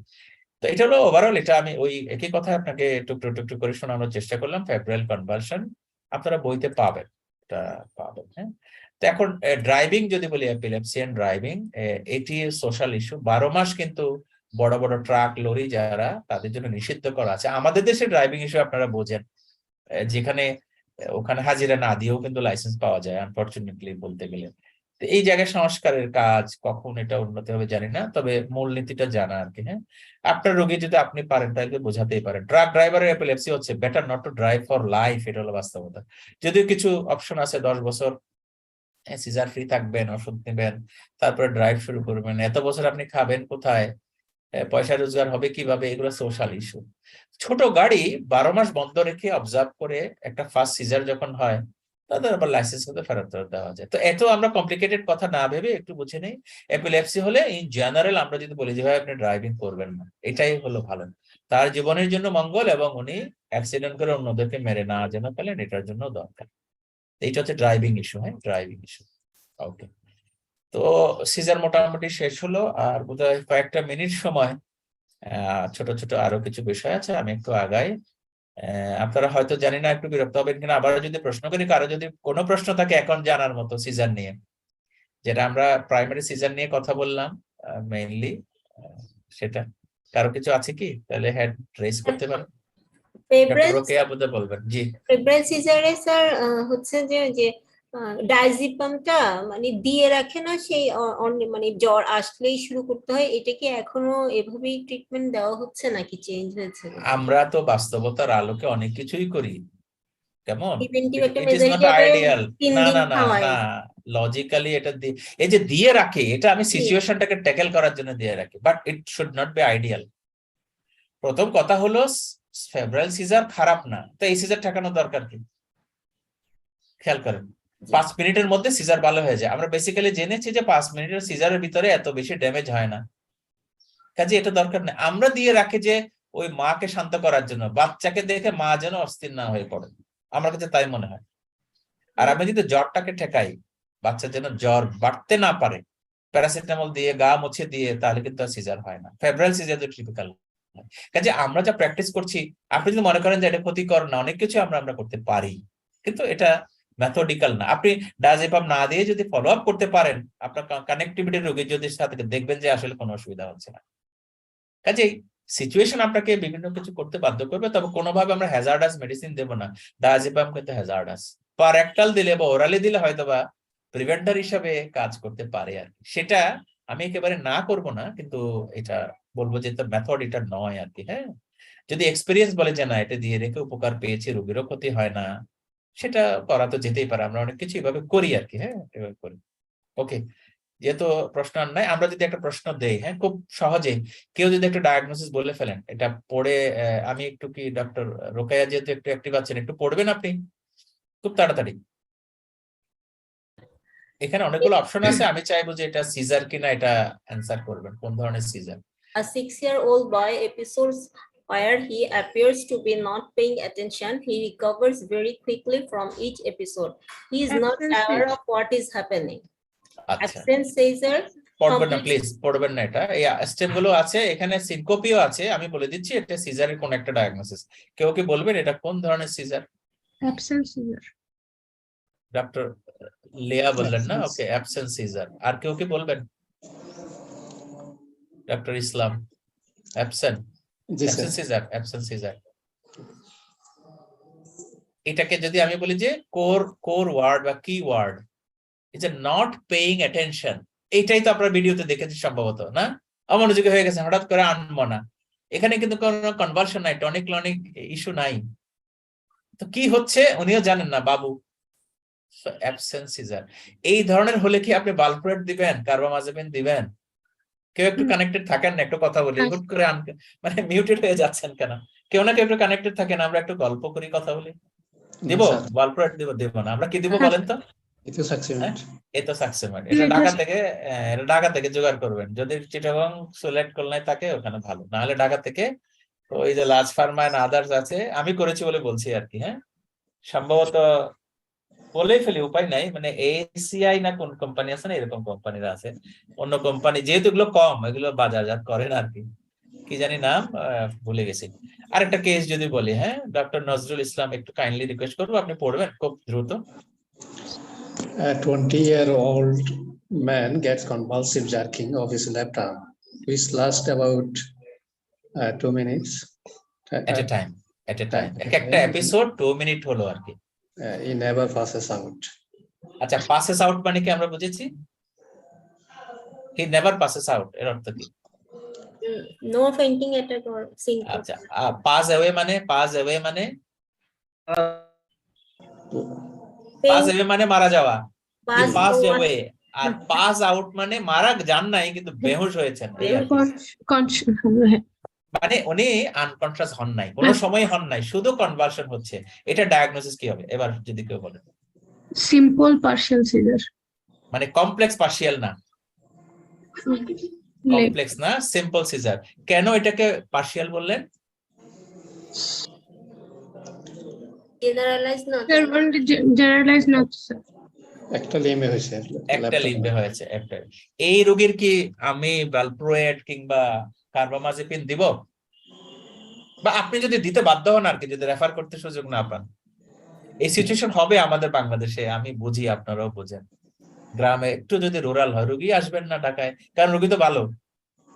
হ্যাঁ, ও তো ভয় দেখালেই চলবে না, এত টাকা করে ঢাকায় আসবেন কোথায়, থাকবেন কোথায়, তাই না? তখন যদি আপনাকে কিছু চিকিৎসা করতে হয়, আমাকে একটু নলেজেবল হতে হবে। আমি কি দিব valproate, carbamazepine? Cause find out করতে হবে না স্যার? কজ হ্যাঁ, আপনি অবশ্যই কজ বের করতে হবে। হয়তো পেশেন্টের টিউমার হয়েছে ব্রেইনে, এমন হবে, কিন্তু তাই বলে কনভালশন কন্ট্রোল করতে হবে না? করতে হবে। কাজে আমি মেডিসিন দেব, কিন্তু এটা মাথায় রাখবো, মেডিসিনে কনভালশন কন্ট্রোল হওয়ার সম্ভাবনা কম থাকে।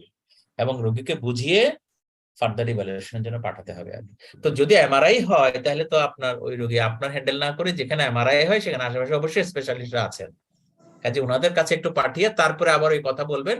আপনি ওনাকে ওই বড় ডাক্তার, আমাদের ভাষায় বলি আর কি, বড় ডাক্তারকে দেখিয়ে ঢাকার মধ্যে তারপরে আবার আমাকে এসে জানাবেন, তাহলে আপনি ফলো করতে পারবেন। এই হচ্ছে ব্যাপার। সো কাজে এরকম আর কি না। তো ইটিওলজি অফ দ্য পার্শিয়াল সিজারের টিউমার কিন্তু খুব ইম্পর্টেন্ট একটা ইটিওলজি। অনেকগুলার কিন্তু কারণ হয়তো খুঁজে পাওয়া যায় না, তাই না? তবে টিউমার একটা ইম্পর্টেন্ট মনে রাখা দরকার। যে কোনো space occupying lesion in the brain can cause seizure. এই কথাটা বলার জন্য আমি এই সিনারিও আপনাদের দিলাম। এইটাতে একটু এটা ফলো আপ এর পেশেন্ট আপনার আপনারা হয়তো কষ্ট নেবেন বা জানি না, আমি পড়ি সবার জন্য। 19-year-old girl presents at antenatal clinic. She is approximately 6 weeks pregnant and the pregnancy was unplanned. Unplanned মানে প্ল্যান করা ছিল না, আমরা বলি না যে ইচ্ছার বাইরে প্রেগন্যান্সি হয়ে গেছে। And 2-year history of grand mal epilepsy for which she takes carbamazepine, had no fits for approximately 6 months. গত 6 মাস ধরে কোনো কনভালশন হয় না। এখন উনি তো continue, she wants to continue her pregnancy if it is safe to do so, এটা জানতেও চাচ্ছেন। And she is worried about the anticonvulsant therapy and its effect on the baby. উনি একটু একটু হয়তো জানেন লেখাপড়া যে ওষুধ বোধহয় বাচ্চার অসুবিধা হতে পারে। এখন কিভাবে তাকে ম্যানেজ করা হবে, আপনি কি করবেন, কি সাজেশন দিবেন? আপনি যদি না বুঝেন তো রেফার করবেনই, কিন্তু আমি তো জিপি হিসাবে একটু নলেজেবল হয় একটা ডিসিশন তো বলতেই পারি। এবার বলেন এই 5টা স্টেপের মধ্যে কি করা যেতে পারে? উনি কিন্তু কার্বামাজেপিন খাচ্ছেন এবং কন্ট্রোলে আছেন। আমি একটু হাইলাইট করে যদি দেই, সরি এটা রেড করা হয়নি, যে মার্ক করা কথাগুলো আমি মুখে বলে দিচ্ছি যে উনি কার্বামাজেপিন নিচ্ছেন এবং রোগী কন্ট্রোলে আছেন, বাট প্রেগন্যান্ট। প্রেগন্যান্সিতে কিন্তু খুবই খারাপ। খুবই খারাপটা কি? ওই যে আপনাদের প্রথম ছবিটা দেখালাম, এটা লিঙ্ক খোঁজার চেষ্টা করেন। হ্যাঁ, আপনারা জেনেছেন নিশ্চয়ই, ওনার নাম জানি কি, এই যে কাতার ফুটবলের যে ওপেনিং করলেন, যে ওই ইয়াং ছেলে, যে ইয়াংও না আসলে খুব একটা, গানেম আল মুফতা মুবিন। হ্যাঁ, গানেম আল মুফতা। ওনার কি হয়েছিল বলেন তো এবার? মাইক বন্ধ করলেন কেন ডক্টর? যে কথা বললেন তো জানেন, কর্ডাল ডিজেনেসিস, এজেনেসিস না, নিউরাল টিউব ডিফেক্ট। এই যে ডিজিজ গুলা যে হয়, কেমন ফলিক অ্যাসিড ডেফিসিয়েন্সিতে হয়, এই রকম রোগীর কিন্তু হওয়ার একটা সম্ভাবনা আছে। কেমন? তো মানে এই যে ড্রাগের জন্য, এইটার জন্যই কিন্তু আমরা এখন এই ডিসিশন কি নিব, আমরা কি বন্ধ করে দেবো কার্বামাজেপিন? ডক্টর দিবাকর দাদা বলবেন নাকি? কিছু বলতে চাই আবার থেমে গেলেন। টার্মিনেশন অফ প্রেগন্যান্সি, তার মানে আপনি যখন জিপি হিসাবে বলবেন যে আপনি অবস্টেট্রিশিয়ানের কাছে যান, তারা ডিসাইড করবেন, কিন্তু আপনি আইডিয়া দিবেন যে হ্যাঁ আপনার বাবু তো রাখা যাবে না। এই তো বলতে চাচ্ছেন, বাকিরা কেউ কিছু বলছেন না, অসুবিধা নাই, আগামী দিনে বলবেন। এই যে যেহেতু উনি ভালো আছেন, এই কার্বামাজেপিন কন্টিনিউ করতে হবে।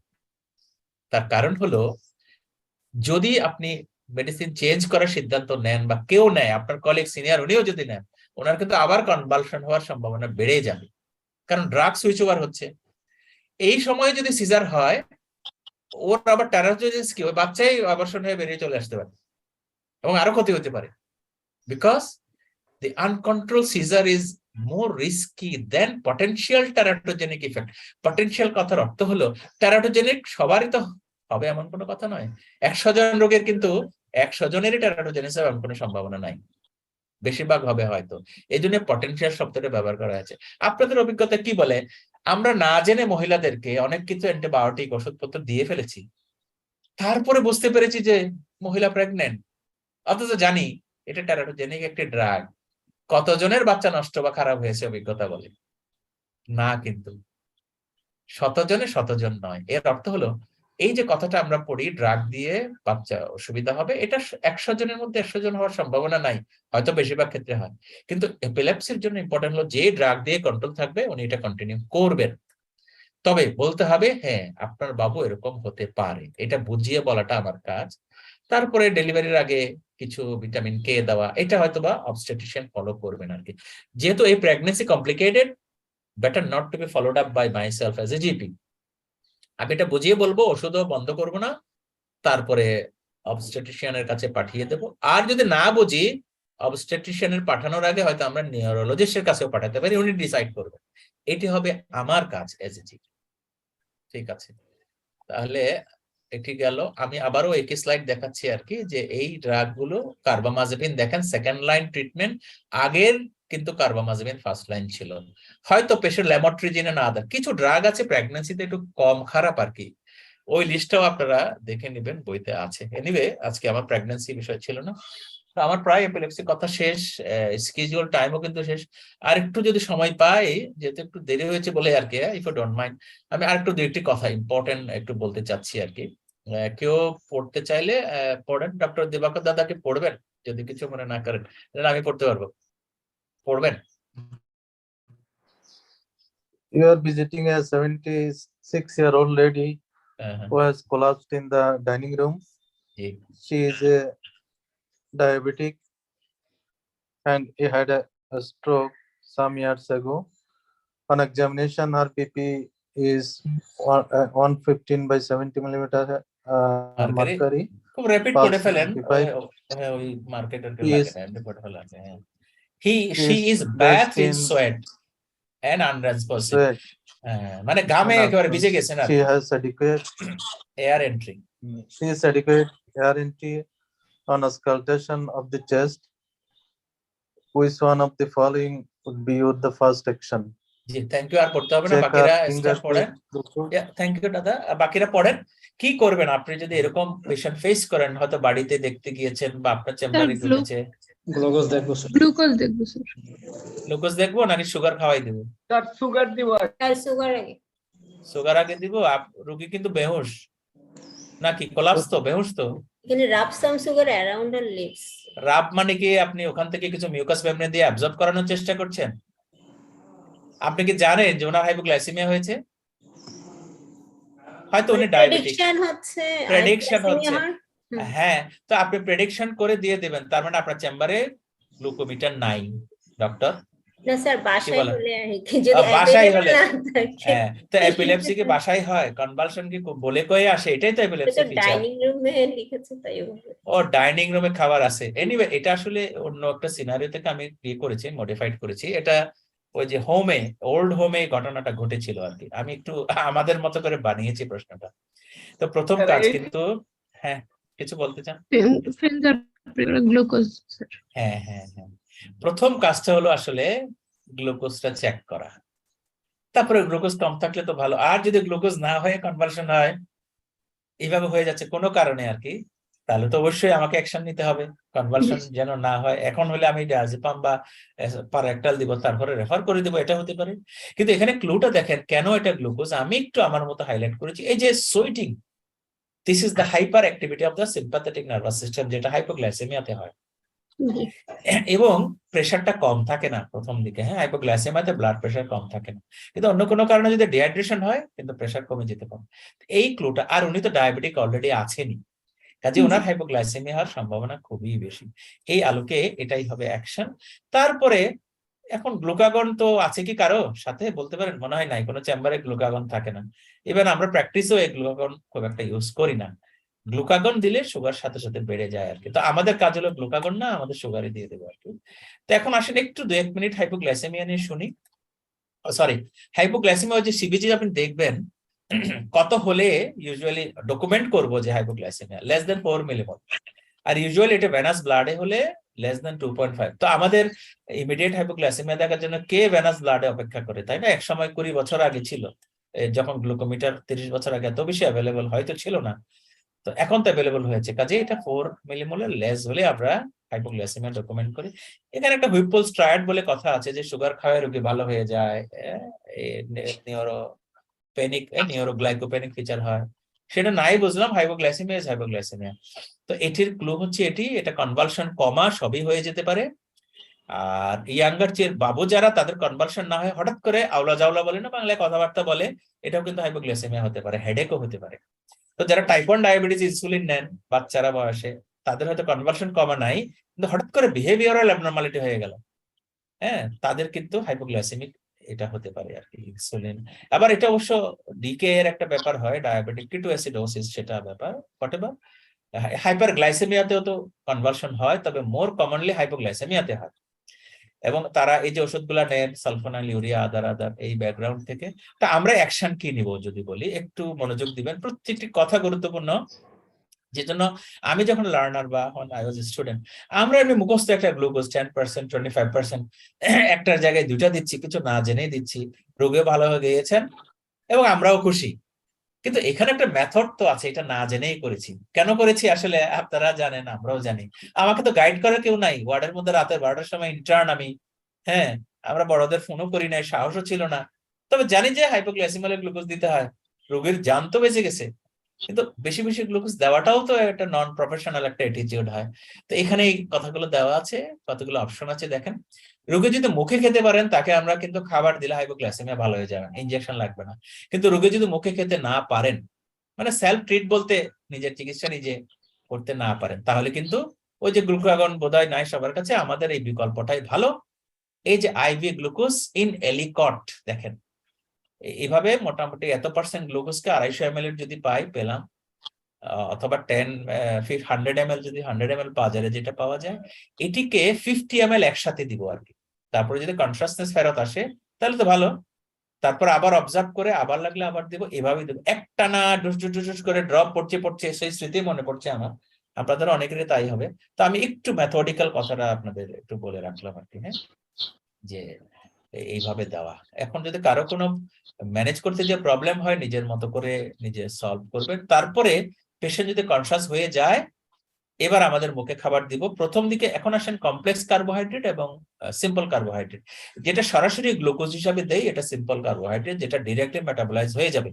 আর কমপ্লেক্স হলো ভাত, রুটি, যেটা ডাইজেশন হবে, তারপরে ভাঙবে, তারপরে আস্তে আস্তে আস্তে আস্তে ব্লাডে সুগার পাঠাবে। এই জন্য কমপ্লেক্স দিতে হবে। যদি কনসাস হয়ে যায়, তারপরে আর চিনি না দিয়ে কমপ্লেক্স কার্বোহাইড্রেট দেওয়াটা বেটার। সেটা বিস্কুট হতে পারে, ব্রেড হতে পারে, এরকম কিছু হবে। এমনি গ্লুকোজ পাউডার খেতে দেব না যখন কন্ট্রাস হয়ে যাবেন, মানে একেবারে সুস্থ হয়ে গেছেন বলে মনে হবে। এই হচ্ছে মেথড। তারপরে রিপিট টেস্ট করব কিভাবে, একটা দেওয়া আছে, একটা ধারণা মনে রাখার জন্য যদি বলি যে 15 মিনিট পরে সুগারটা দেখবো বাড়লো কিনা। হ্যাঁ ঠিক আছে, বাড়লো। এর 4 ঘন্টা পর্যন্ত আবার 1 ঘন্টা পর পর দেখবো। তাহলে গ্লুকোমিটার যদি না থাকে আপনি দেখবেন কিভাবে? আর যদি ওয়ার্ডে এটা ঘটে, ইনডোরে যারা কাজ করি আমরা, যদি কেউ করে থাকেন তারাও এটা করতে পারেন। এই হাইপোগ্লাইসেমিয়া হলে মোটামুটি 24 ঘন্টা পর্যন্ত সুগারটা দেখে দেখে রাখতে হবে। এবং যেগুলো লং অ্যাক্টিং মেডিসিন, যেমন ধরেন লং অ্যাক্টিং ইনসুলিন অথবা ট্যাবলেট গুলো কিন্তু লং অ্যাক্টিং। এরা সকালে আপনি ভালো হয়ে গেছে, দেখবেন যে দুপুরে বা বিকালের দিকে আবার হাইপোগ্লাইসেমিয়া হয়ে গেছে। এই জন্য এটা মনিটর করতে হয় 4 ঘন্টা পরে পরে, 4 বার 5 বার মিলে আর কি 24 ঘন্টায়। হ্যাঁ, এতে করে ঘন্টায় লাগবে না আমাদের, 4-5 ঘন্টা পর পর দেখলে বা 3-4 বার দেখলেও অনেকটা হয়ে যাবে। এর অর্থ হলো আমরা রোগী ভালো হয়ে গেছে দেখে ছেড়ে দিব না একদিনের জন্য। এখন বাড়িতে যদি রোগী, আপনি চেম্বারে তো আর একদিন আসলে রেখে দিতে পারবেন না, তখন কি করবেন? নিশ্চয়ই আপনার বুদ্ধি করবেন, বাড়িতে যান, একটা গ্লুকোমিটার কেনানোর চেষ্টা করেন। আপনার যদি পরিচিত হয় আপনারটা দিয়ে দিয়েন না, তাহলে আপনি আবার পরে রোগী ম্যানেজ করতে পারবেন না। ওনারা একটা কিনবেন, তারপরে সুগারটা মেপে দেখবেন। এটা করা যেতে পারে, একটু মডিফাইড হয়তো ম্যানেজমেন্ট প্ল্যান করে দেওয়া যেতে পারে। আচ্ছা, এখন কেন হলো সেটা আপনি বের করবেন আর কি। হ্যাঁ, খোঁজা বিশেষভাবে বেশিরভাগ হয় কিভাবে, ওই যে ইনসুলিন ট্যাবলেট এগুলাতে বেশি বেশি হয়। আর একটা ডিজিজ আছে অবশ্য হাইপোগ্লাইসেমিয়া, ইনসুলিনোমা, সেটা রেয়ার, ভেরি রেয়ার, এটা আলোচনা করতে চাই না। এবং আবার এখানে সেফটি নেটিং আছে, যদি বাড়িতে পাঠিয়ে দেন। আর আপনার সামনে যদি রোগী থাকে, আপনার যদি ডে কেয়ারের মতো একটা ব্যবস্থা থাকে, সারাদিন অবজার্ভ করলেন, আপনি ইনকামও করতে পারলেন, তো সেখানে যদি রোগী কনসাসনেস ফেরত না আসে অথচ সুগার হাই হয়ে গেল, তাহলে নিশ্চয়ই আন্ডারলাইং আরো কোনো ডিজিজ আছে। এই জন্য আমাকে হসপিটালে ভর্তির ব্যবস্থা করতে হবে। আবার বাড়িতে পাঠাবেন, দেখভাল করার কেউ নাই, তাই না? এমনও পরিবার আছে তো, না, দিনে আনে দিনে খায়, বা পয়সাওয়ালা হলেও লোক নাই। এরকমও কিন্তু এই যে ফ্যামিলির খবর, ফ্যামিলি মেডিসিনের ডাক্তার ফ্যামিলির খবর না নিয়ে রোগীর আসলে চিকিৎসা করতে পারেন না। হ্যাঁ, যেটা আমরা বারবার বলছি। কাজে এটাও ফ্যামিলি সিচুয়েশন। আমার মনে হয় শেষের দিকে চটচট করেই শেষ করছি, এই লাস্ট স্লাইডে বোধহয় চলে আসলাম। এই যে কিছু ড্রাগ আছে যারা কনভালশন করে, তাহলে ড্রাগ হিস্ট্রি আমাদের একটু মনে রাখা দরকার। বিশেষ করে ওপিয়েড তো আমরা প্রায় ইউজ করি বিভিন্ন কারণে। হ্যাঁ, এই যে প্যালিয়েটিভ কেয়ারে ইউজ করি। সো সিজার হয়, কিছু আছে যে ড্রাগ সিজার করে, আবার কিছু ড্রাগ উইথড্রল করলে সিজার করে। তার মধ্যে অ্যালকোহল একটি ইম্পর্টেন্ট অ্যালকোহল উইথড্র করলে হ্যালুসিনেশন, সিজার, অনেক কিছু হয়। অ্যালকোহল উইথড্রলের সিজারটা সাধারণত একদিন পরে হয়। এটা কিভাবে হয় বোঝা যায়, এমনি রুগী তো এসে বলেন না অ্যালকোহল, হ্যাঁ, আপনার চেম্বারে রুগী কোনো কারণে হয়তো বা আপনি জানেন অ্যালকোহলিক, আপনার কাছে কনভালশন নিয়ে গল্প দিয়েছে, অবশ্যই ভাববো যে আমরা উইথড্রল সিজার হচ্ছে কিনা। গল্প নিয়ে দেখা যাবে যে উনি কোনো কারণে গত 2 দিন ধরে ড্রিঙ্ক করতে পারছেন না, এমনই গল্প হবে। এটা একটা দৃশ্য। আর হসপিটালের দৃশ্য হলো রোগীর অন্য কোনো ডিজিজের জন্য হসপিটালে ভর্তি হয়েছেন, এন্টারিক ফিভার বা কিছু, সেখানে কনভালশন হচ্ছে। আপনি মনে করতে পারেন যে এন্টারিক ফিভারের জন্য মনে হয় কোনো কমপ্লিকেশন হচ্ছে, হ্যাঁ, কিন্তু উনি যদি অ্যালকোহলের হিস্ট্রি দেন, উনি তো আর হসপিটালে ড্রিঙ্ক করতে পারছেন না, এটা মাথায় রাখা যেতে পারে আর কি। হ্যাঁ, তখন এই তাদের হ্যালুসিনেশন হয় প্রথম দিনে, চিৎকার করতে থাকেন। এই অভিজ্ঞতা অনেকেরই আপনারা হয়তো জেনে থাকবেন, আমি ক্লোটা বললাম অভিজ্ঞতা থেকে। অথবা কনভালশন হচ্ছে তাদেরও। এইবার আপনি অন্য ডিজিজের পাশাপাশি অ্যালকোহল সিজেশনের জন্য অ্যাডভাইস করবেন, এবং মেডিকেশন এটা তো আলাদা ক্লিনিকে পাঠাতে হয়। বাংলাদেশে ঢাকায়, চিটাগাংয়ে অনেক জায়গায় আছে এই যে ড্রাগ এডিক্টদের যে চিকিৎসা, ওখানে পাঠানো ভালো, যদি ওখানকার ব্যবস্থা এখনো অনেক প্রশ্নবোধক রয়েছে, তবে এটাই আইডিয়াল। আর যদি ড্রাগ দিতে হয় এই সিমটমকে ওভারকাম করার জন্য, একটা স্পেশাল বেনজোডায়াজেপিন হলো ক্লোরডায়াজেপক্সাইড, পাশাপাশি ওই বেনজোডায়াজেপিন আরো ডায়াজিপাম ট্যাবলেট এটা ওটাও দেওয়া যেতে পারে।